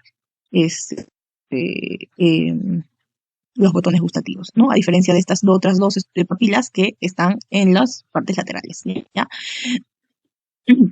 Entonces, de esta forma, va a llegar la información de lo que estoy probando, ¿no? Ya, nuevamente, papilas caliciformes aquí en la base, amargo, papilas foliadas en la parte lateral, ácido, y papilas fungiformes en la parte anterior, dulce, umami o salado, ¿no? Que es la que tiene mayor distribución, ¿ya? Entonces, para detectar las 5 cualidades gustativas básicas, las distintas áreas de la lengua deben tener una sensibilidad específica. Entonces, ¿cómo se da la transducción del gusto? ¿Cómo me llega? Yo sé que es dulce, que es amargo, que es ácido o salado, ¿no? Bueno, en la mayoría de los casos dice, en último término, la transducción lleva a la despolarización de la membrana del receptor del gusto. Esta despolarización conduce a potenciales de acción en los nervios aferentes que inervan esa porción de la lengua, ¿ya? El amargo se une a su receptor de membrana acoplada a proteína G, aumenta el inositol trifosfato, el calcio, y abre canales, ¿ya? TRP, que genera despolarización, ¿ya? Canales de potenciales receptor transitorio. Entonces, aquí como ustedes pueden ver, está relacionado el inositol trifosfato y el calcio, ¿ya?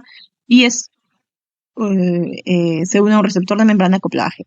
En cambio, el dulce y el umami se une también a un receptor acoplado a proteína G, también usa el inositol trifosfato y el calcio, y también va a abrir canales TRP, pero va a tener, pues, papilas distintas, ¿no? Que van a llevar hacia otra información, ¿ya? En cambio, hacia distinta parte del encéfalo, ¿no? Que me va a identificar el dulce o el amargo, definitivamente, a pesar de que tienen el mismo mecanismo de despolarización, ¿ya?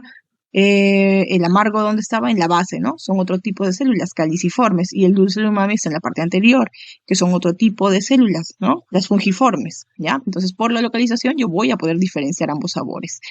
El ácido, en cambio, como tiene hidrogeniones, ¿qué va a hacer? Va a bloquear los canales de potasio, y de esta forma es que va a llevar a la despolarización, ¿ya? Entonces, aquí tenemos otro mecanismo. Y el salado, como ustedes saben, pues tiene bastante sodio, ¿no? Entonces este sodio va a entrar a través de los canales de sodio y va a generar la despolarización. Entonces aquí tenemos los distintos mecanismos en que los distintos sabores van a transportar y van a transformarse en una señal de potencial de acción a través de la despolarización. Bien, la vía de la sensibilidad gustativa.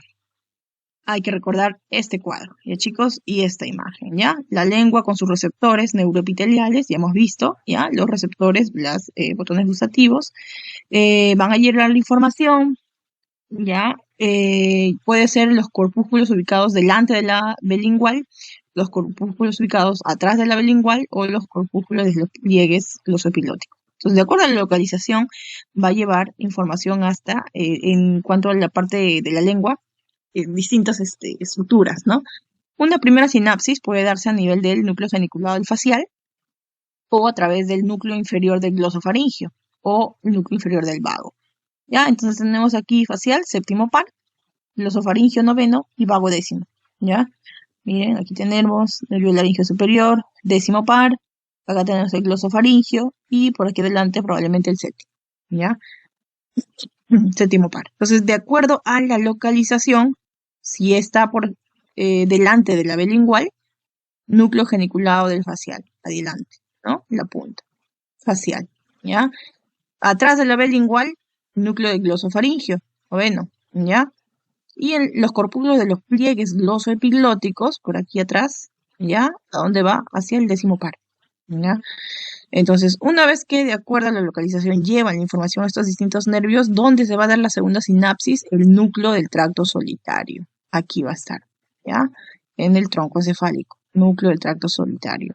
La vía va a ser la vía del tracto solitario talámico. Va a llevar la información al tálamo, ¿ya? Y la tercera sinapsis se va a dar en el núcleo ventral posteromedial del tálamo, ¿ya? De aquí va a llevar la información a la corteza cerebral. ¿A qué parte de la corteza cerebral? A la corteza gustativa, que corresponde al área 43 de Brodmann, ¿ya? Entonces, esta va a ser la vía de la sensibilidad gustativa. Es un poco más compleja porque aquí tenemos varios pares craneales que están inmersos en su función. Ustedes solo tienen que recordar la localización, ¿no? Topografía, chicos, ¿ya? Entonces, pero todos o estos se van a confluir en el núcleo del tracto solitario y de aquí ya se hace la vía única, ¿no? Hacia el tálamo, que sabemos que es el puente de todas nuestras vías nerviosas y la corteza cerebral. La olfacción está relacionada también con con el gusto, ¿no?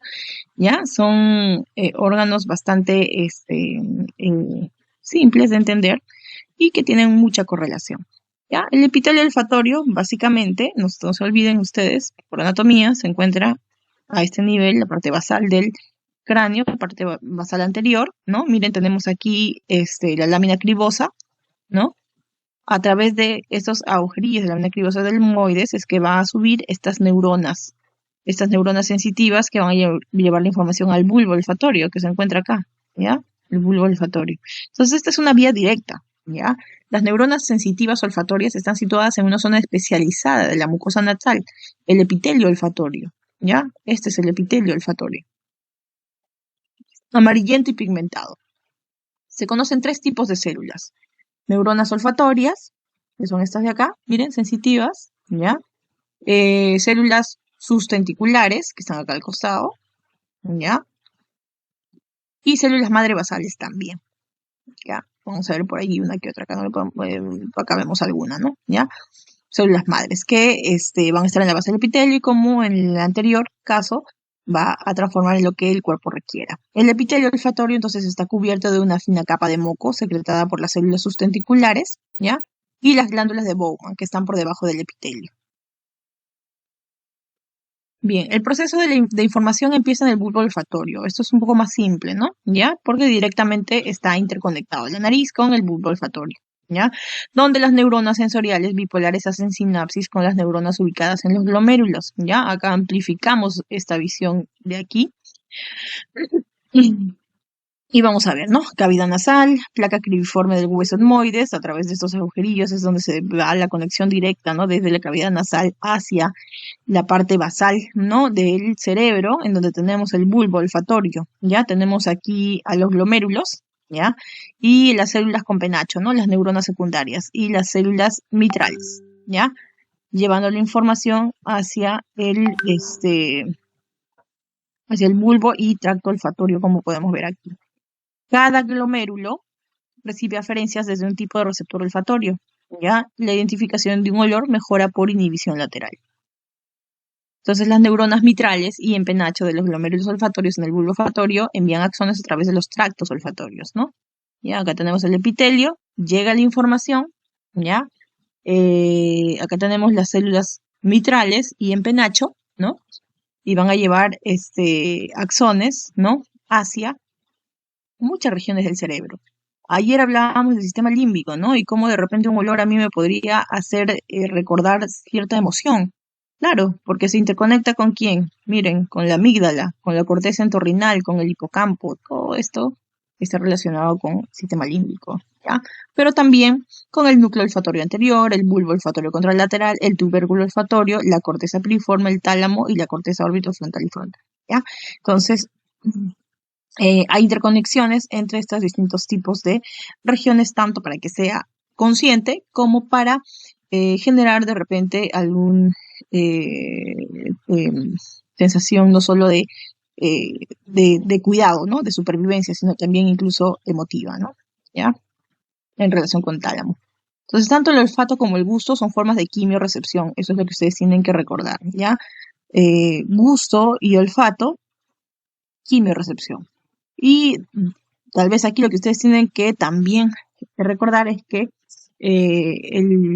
la olfacción es el único de los órganos de los sentidos que directamente llega al cerebro sin pasar por el tálamo, ¿no? ¿Ya? ¿Por qué? Por la contigüidad en donde se encuentra, ¿ya? Bien, la transmisión de la señal olfatoria se va a dar a través de receptores olfatorios, que son receptores de membrana unidos a proteína G. Cuando una molécula odorífera se une a su receptor, se disocian estas subunidades. Ustedes ya saben cómo funcionan estos receptores, ¿no? De proteína G, ¿ya? Llega la sustancia odorífera, se une a su receptor, se separan estos complejos, ¿no? El alfa del beta y gamma, ¿no? El alfa se une a la de hilato ciclasa, el ATP se transforma en AMP cíclico y activa estos conductos de canal sodio-calcio, ¿no? Para que este, em, estos conductos iónicos incrementan la permeabilidad tanto de sodio, potasio y calcio. Bien, chicos, ¿alguna duda? ¿Alguna pregunta?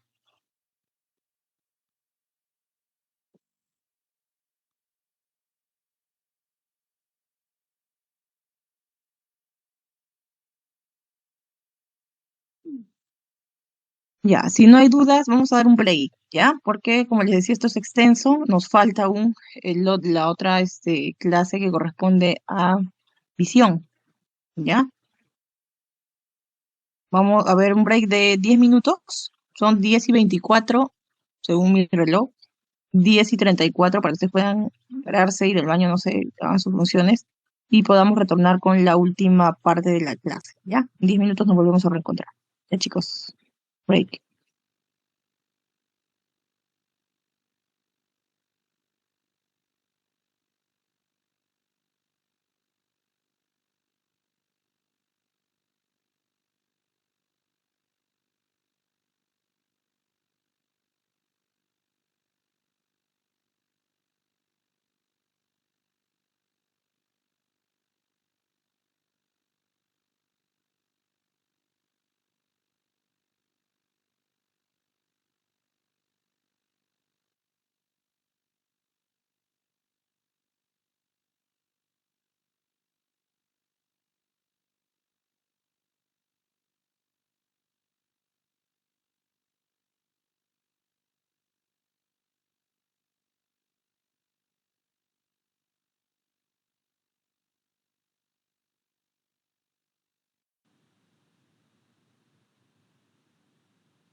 la última teoría. Espero que todos hayan ya regresado.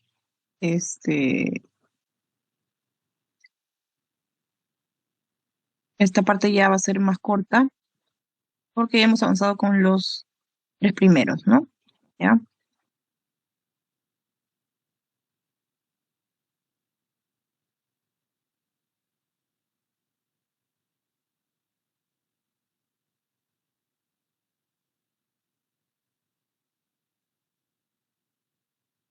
Ya. Se ve la diapositiva, ¿verdad?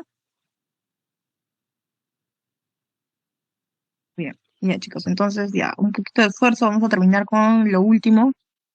Este es un esquema ya básicamente resumen, ¿no? De todos los órganos de los sentidos y cómo ellos pues llevan la información al cerebro. Ya hemos visto el oído, ¿no? Eh, con sus dos partes, la parte auditiva, ¿no? Corteza auditiva, la parte del equilibrio, ¿no? También llega a este nivel. Hemos visto ya la parte de la corteza olfatoria que llega directamente, ¿no? Sin pasar por el tálamo, como a excepción del resto de órganos, ¿ya? Hemos pasado por la parte gustatoria, ¿no? Cocefálico, corteza gustatoria, como lo podemos ver acá, ¿ya? E incluso, bueno, ya ustedes han visto lo que corresponde a los sentidos somáticos, ¿no? Y con la doctora que llega hacia la parte somatosensorial primaria, ¿ya? Eh, vamos a ver ahora lo que corresponde a la visión, ¿ya? La visión que inicia por las células de la retina, ¿no? Ya que está directamente también y va a llevar la información hacia la corteza visual en el lóbulo occipital, ¿ya? Bien, entonces la visión. La visión, bueno, el ojo es un órgano sensorial que funciona como una cámara, eso es lo que hay que recordar, ¿no? Enfoca la luz en una superficie sensible a la luz, la retina, ¿no? Utiliza una lente y una apertura, la pupila, cuyo tamaño se puede ajustar para modificar la cantidad de luz que ingresa, ¿no? Y la visión es el proceso mediante el cual la luz reflejada por los objetos de nuestro entorno se traducen en una imagen mental, ¿ya? Entonces la luz ingresa al ojo, la lente enfoca, ¿no? La luz a la retina, los fotorreceptores de la retina traducen la energía luminosa en una señal eléctrica, las vías nerviosas de la retina hacia el encéfalo procesan estas señales eléctricas en imágenes visuales, ¿ya? Entonces, esta es la anatomía externa, ¿ya? Para dar un breve recordaris, ¿no? Tenemos aquí, sobre todo, que tenemos que identificar la pupila, ¿no? ¿Ya? Que no solo me va a servir para evaluar visión, chicos, agudeza visual, sino también para evaluar, por ejemplo, pacientes que llegan con trastorno del sensorio o en coma.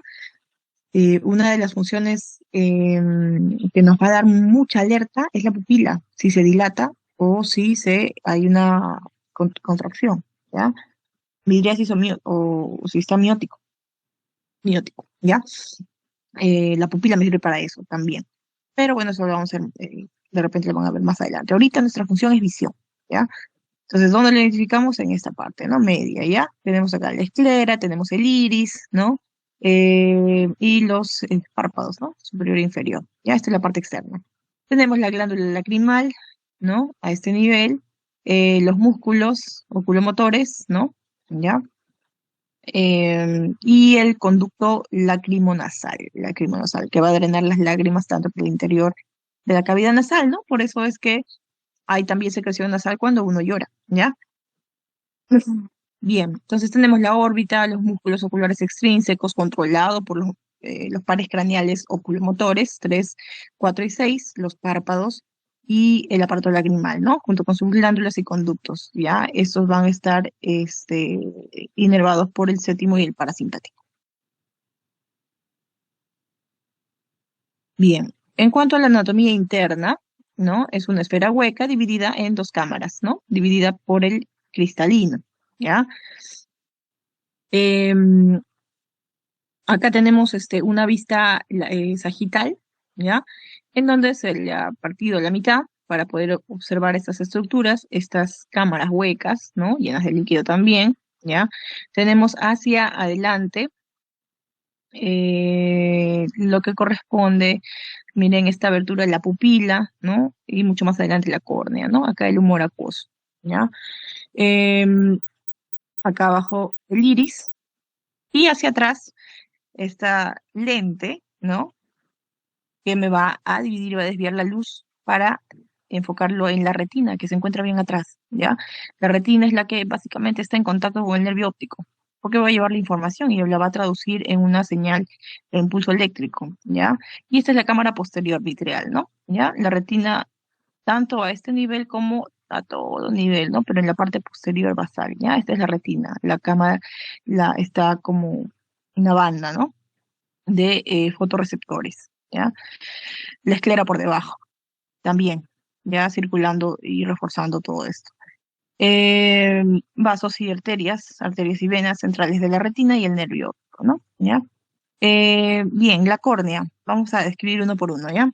La córnea es un disco transparente que continúa con la esclerótica, ¿ya? La esclera tenemos acá y la córnea hacia adelante. El cristalino está suspendido, ¿sí? Por ligamentos que se denominan zónulas, ¿ya? Acá tenemos al cristalino suspendido por esos ligamentos, ¿no? El humor acuoso es el líquido hipoproteico semejante al plasma secretado por el epitelio ciliar, ¿ya? Humor acuoso hacia adelante. Y el humor vítreo hacia atrás, que es una matriz gelatinosa transparente que da forma al ojo, ¿ya? La esclerótica es tejido conectivo y la pupila es la apertura del iris, ¿ok? Que va a modular la cantidad de luz que va a ingresar al ojo, ¿no? ¿Ya?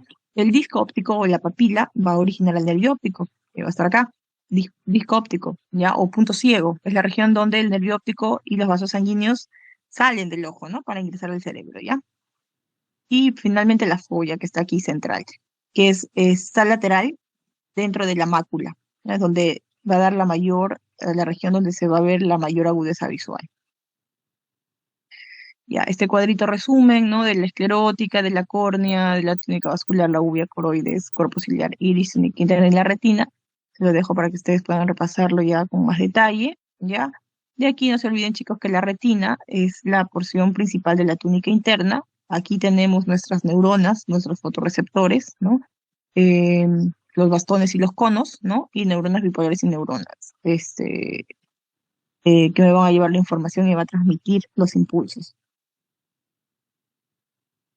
Ya, en cuanto al reflejo pupilar, como ustedes han visto anteriormente, y como hemos mencionado, la pupila va a regular la cantidad de luz que va a llegar al ojo, ¿no? Y esto va a permitir tanto que se agrande la pupila, ¿no? O como que disminuya ese espacio, ¿ya? De esta forma me regula la luz que ingresa hacia el ojo, ¿no? ¿Ya? Entonces la constricción de las pupilas se produce por contracción de músculos circulares, ¿ya? Con una luz tenue, como ustedes pueden ver acá, ¿ya? La constricción de estas pupilas va a permitir que se agrande el espacio, llegue más luz, porque hay poca luz, ¿no? Es una luz tenue, entonces necesito ver mejor, necesito que llegue más luz, porque el ambiente tiene poca luz, ¿no? La incompatibilidad, digamos, pero no, así sucede, por eso en oscuridad ustedes van a ver probablemente sus gatos, ¿no? Que tienen los ojitos, que se puede diferenciar bien la pupila del iris, y van a ver cómo aumenta, ¿no? El tamaño de su pupila, para que puedan ver mejor, y pueden ver mejor en oscuridad, ¿ya? Igual en nosotros, ¿ya? Solo que probablemente por el color del iris no puedan ustedes de repente ver tan claro, ¿no? Excepto de las personas que tienen ojos verdes o azules, ¿no? Que sí se nota más la diferencia, ¿ya?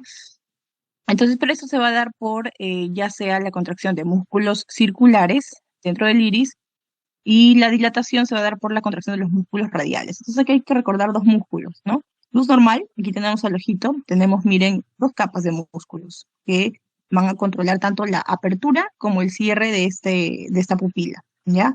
Hacia aquí, más interno, tenemos las fibras de músculo del iris con disposición circular, ¿ya? Dice, si se contraen estos músculos circulares, ¿qué me va a producir? El cierre, ¿no? Se cierra, porque se contrae, se disminuye el espacio. Pero hacia afuera tenemos la disposición de las fibras con disposición radial, ¿lo ven? ¿No? Como los rayos de una bicicleta, ¿ya? Por su radial.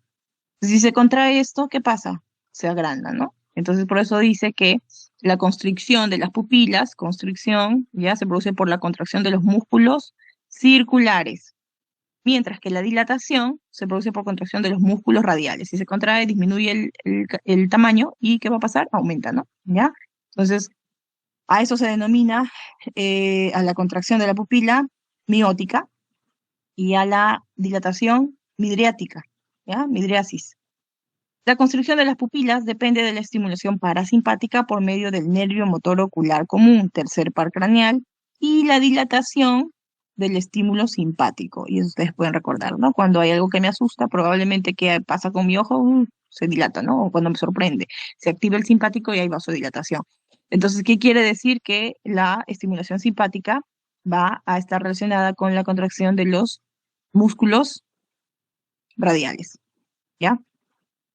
Y el parasimpático, a través del tercer par motor ocular común, la contracción de qué músculo? Del músculo con disposición circular. Ya, eso en cuanto a la función de la pupila, ¿ya?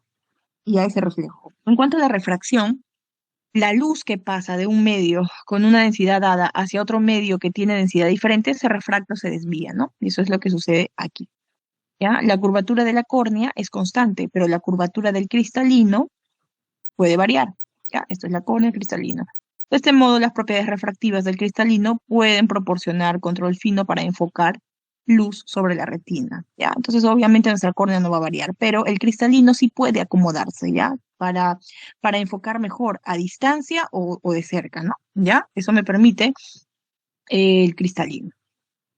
Como resultado de la refracción de la luz, la imagen que se forma en la retina es de arriba abajo y de derecha a izquierda, ¿ya? Miren, va a haber una imagen, digamos, al revés de lo que se ve hacia afuera, ¿no? Pero una vez que llega la información al cerebro, vuelve a su forma normal, digamos, ¿no? Ya vuelve a la imagen que se ve realmente. Entonces, la refracción de luz, ¿qué hace? Hace que la imagen se invierta. Ocurre el mayor grado de la interfaz entre el aire y la córnea. Sin embargo, los cambios de la curvatura del cristalino proporcionan los ajustes de enfoque finos requeridos.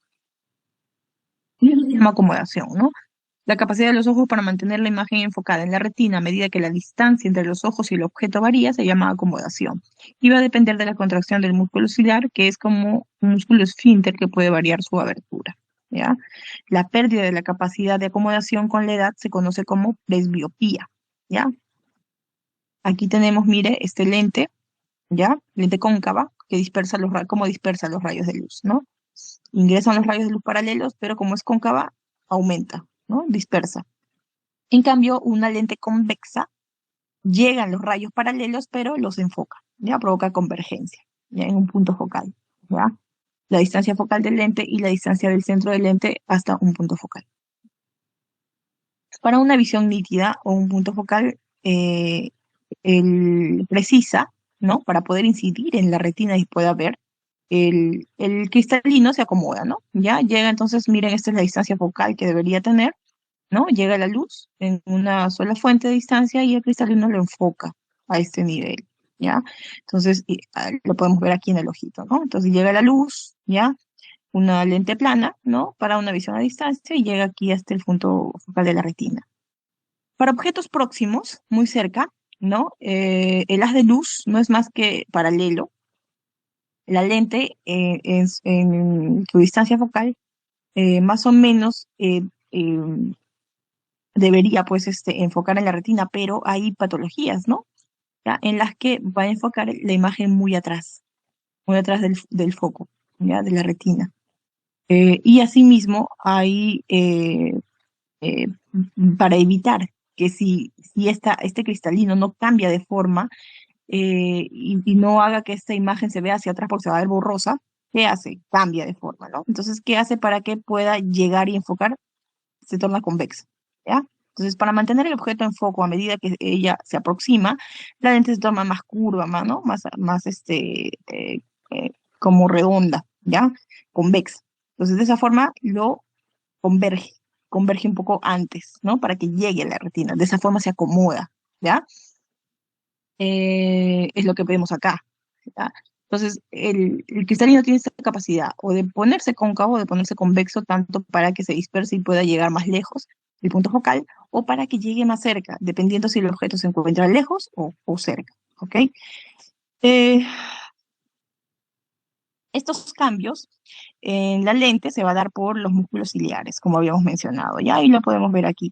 Aquí tenemos el lente cristalino, tenemos los ligamentos y el músculo ciliar, ¿ya? Hacia adelante la córnea y el iris. Entonces, cuando el músculo ciliar está relajado, las zonas empujan la lente, ¿ya? Las zónulas, que son los ligamentos, ¿ya? Que fijan, ¿no?, la forma más plana. Está relajado el músculo, entonces no hay fricción. Pero cuando el músculo ciliar se contrae, libera la tensión de los ligamentos, ¿no? Miren cómo están acá sueltos, porque se contrajo, ¿ya? Entonces libera esta tensión y entonces la lente se torna más curva, ¿no? Más convexa. Entonces, ¿qué haría si está más curva, más redonda? Enfoca más cerca, ¿ya?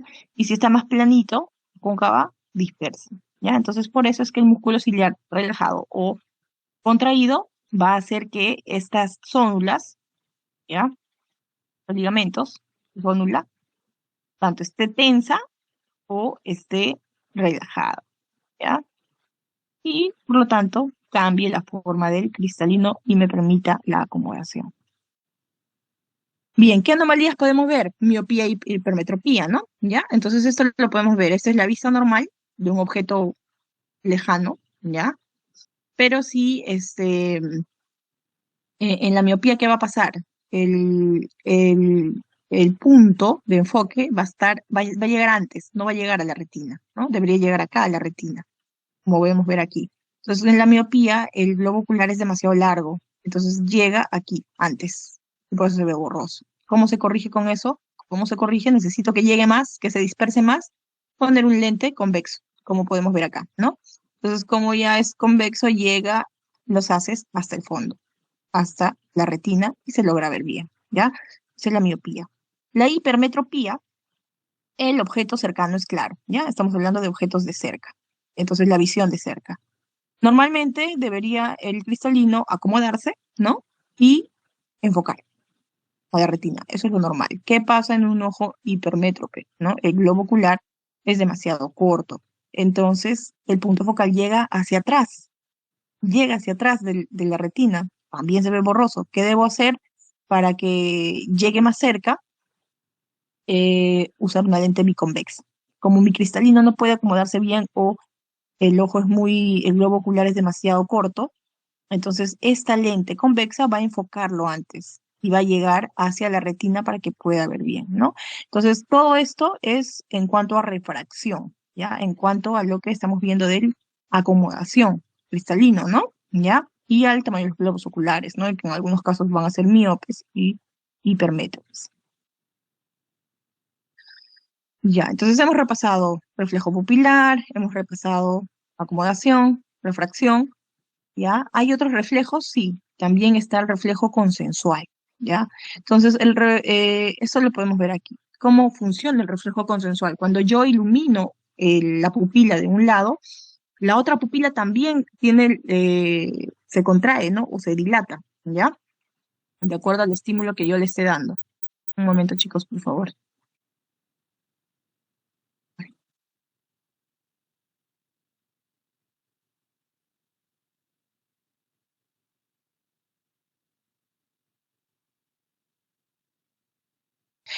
Entonces, como decíamos acá, cuando yo ilumino una pupila, la otra también se activa al mismo lado, de la misma forma. Entonces, eso se denomina un reflejo consensual, ¿no? ¿Y cómo se da? La luz ingresa a través de la córnea, la luz se modifica por la pupila en forma de la lente, la córnea y el cristalino reflejan la luz hacia la retina, los nervios ópticos se dirigen al quiasma, ya, miren, aquí podemos verlo, este es el tracto óptico, ¿no? Ya que ustedes conocen. Llega la luz hacia el ojito, ¿no? A través de la pupila, córnea pupila, llega la información hacia la retina lleva los nervios ópticos, ¿ya? Nervio óptico, quiasma, ¿no? Llega al quiasma óptico. Se da sinapsis donde en el cuerpo geniculado lateral del tálamo, ¿ya? Y una vez aquí va a llevar las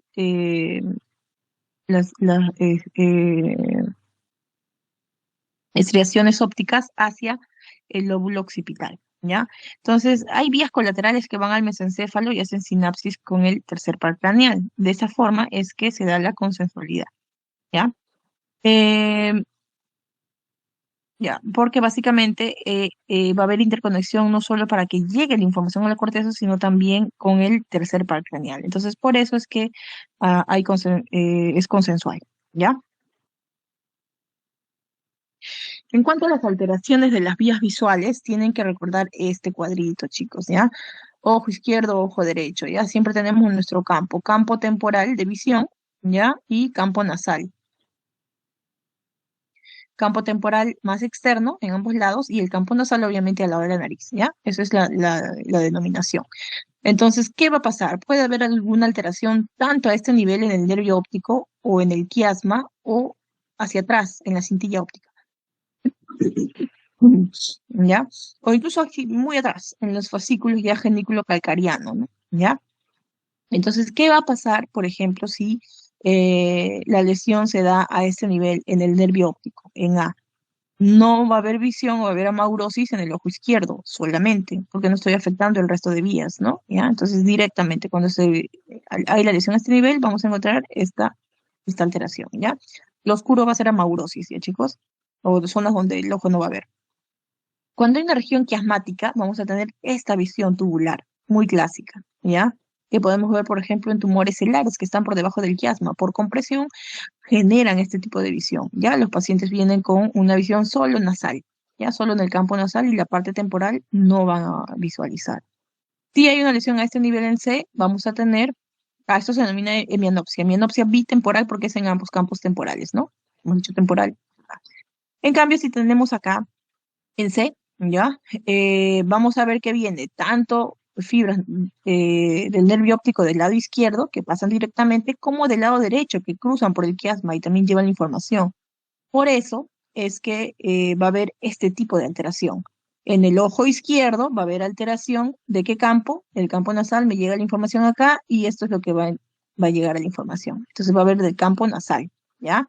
En el ojo izquierdo no va a haber a este nivel. Y en el ojo derecho viene la información ¿cómo? ¿Ya? Mire, la que cruza viene de aquí, de la parte media, pero esa parte media que ve, la parte temporal, ¿ya? Temporal, parte media, y esta es la que va a cruzar. Entonces, a este nivel, ¿qué va a estar alterado? El temporal, ¿ya? Entonces, por eso también hay una hemianopsia, pero es homónima, ¿no? ¿Ya? Temporal hacia el ojo derecho y nasal hacia el lado izquierdo. ¿Ya? Si fuese este otro lado, al revés, pero también homónima. Homónica, ¿por qué? Porque son del mismo lado. Acá, heterónima, porque son de distintos lados, ¿no? A pesar de que los dos son temporales, pero son heterónimos, porque acá está en un lado y acá está en otro lado, ¿ya? Y si hay una lesión a nivel del fascículo genículo calcariano, miren cómo hay alteración también del mismo nivel, pero se respeta la ¿ya? Bien. Ahora vamos a la retina, ¿ya? Ya hemos hablado de las vías neurales, hemos hablado de los reflejos, pupilar, consensual, la refracción. Ahora vamos a ver cómo se traduce la información de la retina, ¿no? ¿Ya?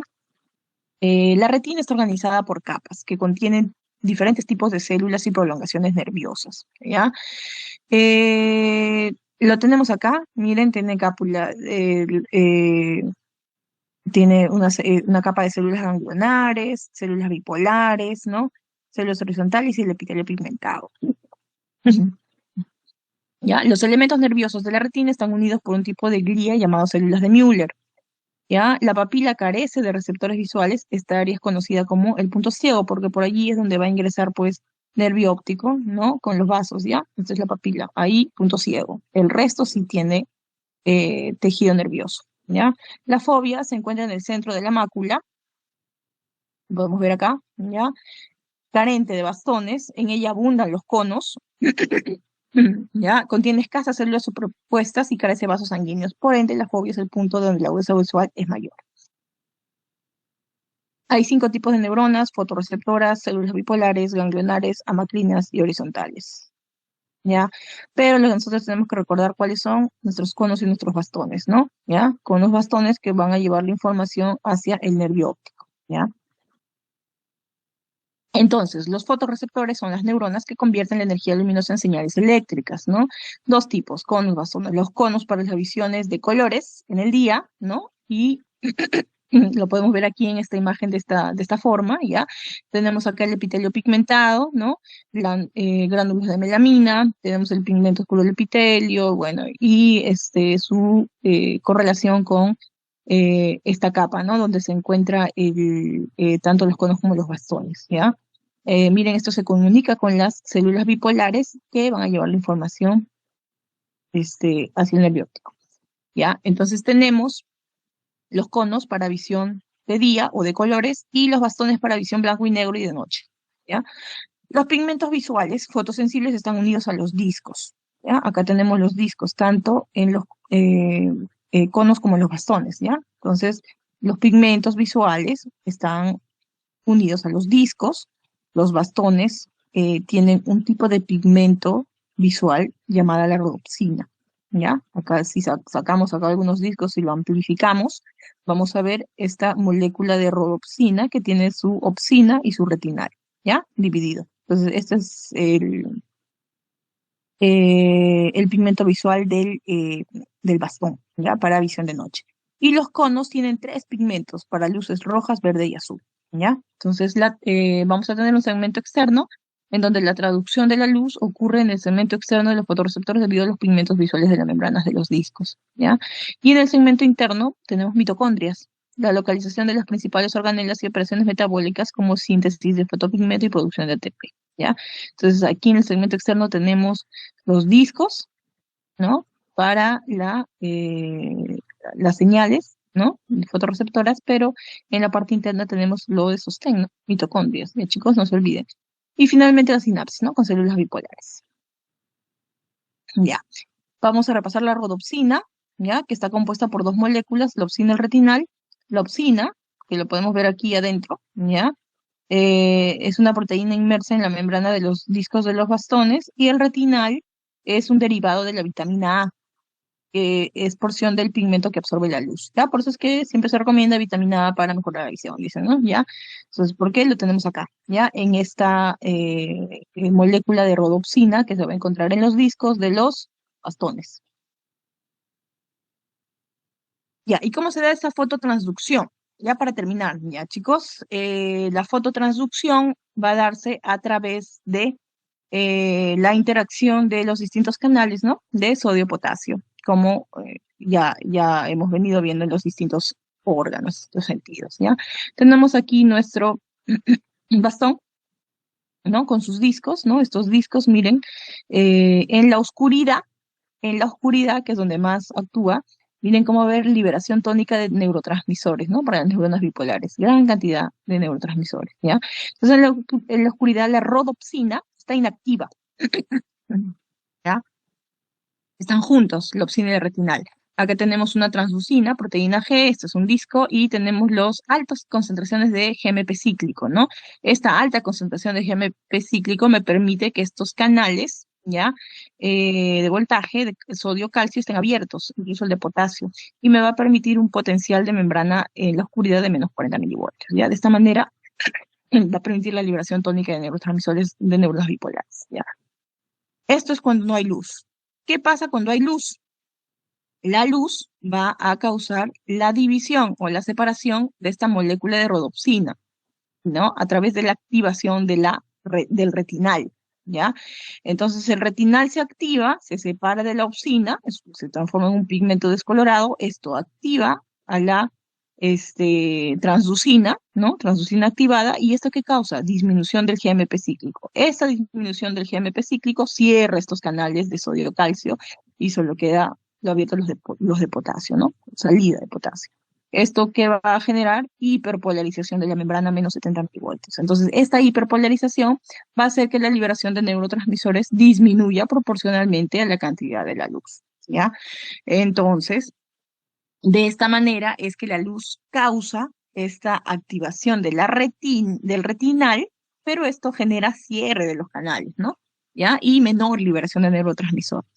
¿Ah? Entonces, de esta manera es que funcionan estos bastones. Los bastones contienen la rodopsina, cuando es activada por la luz, esta se divide en opsina y retinal, ¿no? Esto se denomina blanqueamiento, ¿ya?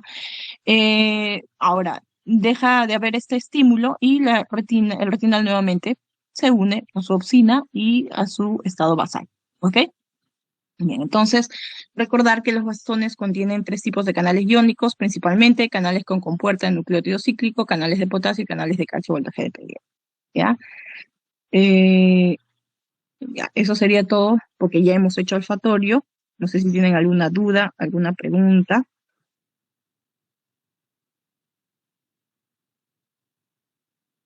Doctora, buenos días. Sí, tengo una pregunta sobre lo que habló sobre la visión, ¿no? El órgano, este Ujú. órgano sentido. ¿Por qué se necesita que se dé esta decusación de este nervio óptico? O sea, ¿por qué necesita hacer este cruce al nivel del nervio óptico, doctora? ¿Cuál es el El fin? quiasma. ¿El quiasma? ¿A eso te refieres? Sí, ajá, ¿por qué hay un cruce, una decusación de este nervio? ¿Cuál es Eso el es fin? anatómico. Eso es anatómico, ¿ya? Eso básicamente, eso ya está determinado, es parte de nuestro cuerpo. Y básicamente tenemos hacia nuestro cerebro lleva información tanto de un lado, a ver, déjenme poner la diapositiva nuevamente para que puedan entenderme. Mm,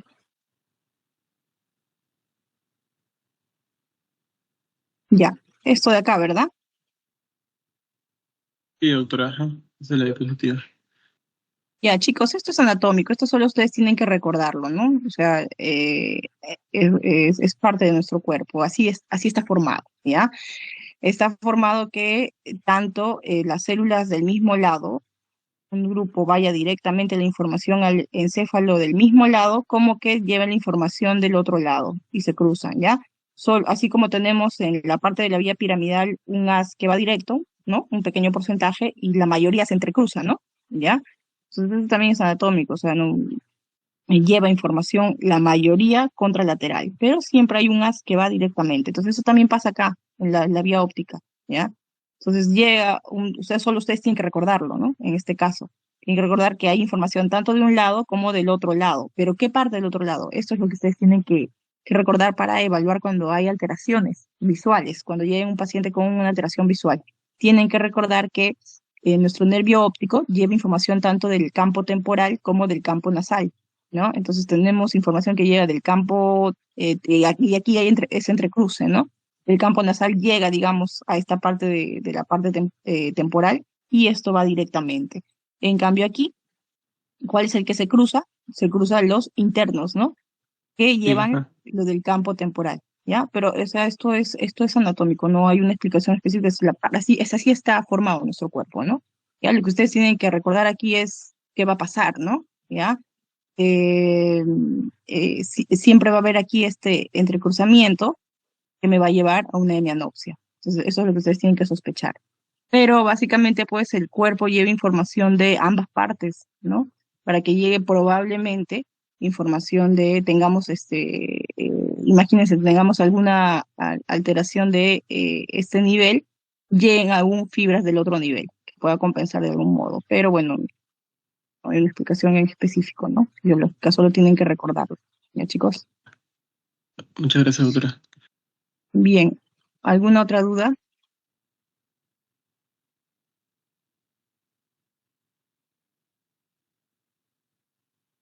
Bien. Si no hay más preguntas, vamos a dar por terminada las teorías. Ya, yo voy a pasar ahora mismo las clases a su delegada y con esto ya ustedes pueden repasar todos los temas que se les ha dictado de la unidad. El examen se les va a ir informando también en el transcurso de estos días. Delegada, por favor, coordina con la doctora Castro para que te confirme si va a ser el siguiente miércoles y el horario. ¿Ya? Y me avisas. Eso sería todo, Doctora, está chicos. bien. Buenos días. Buenos días con todos. Muchas gracias, doctora. Gracias, doctora. Buenos días, doctora.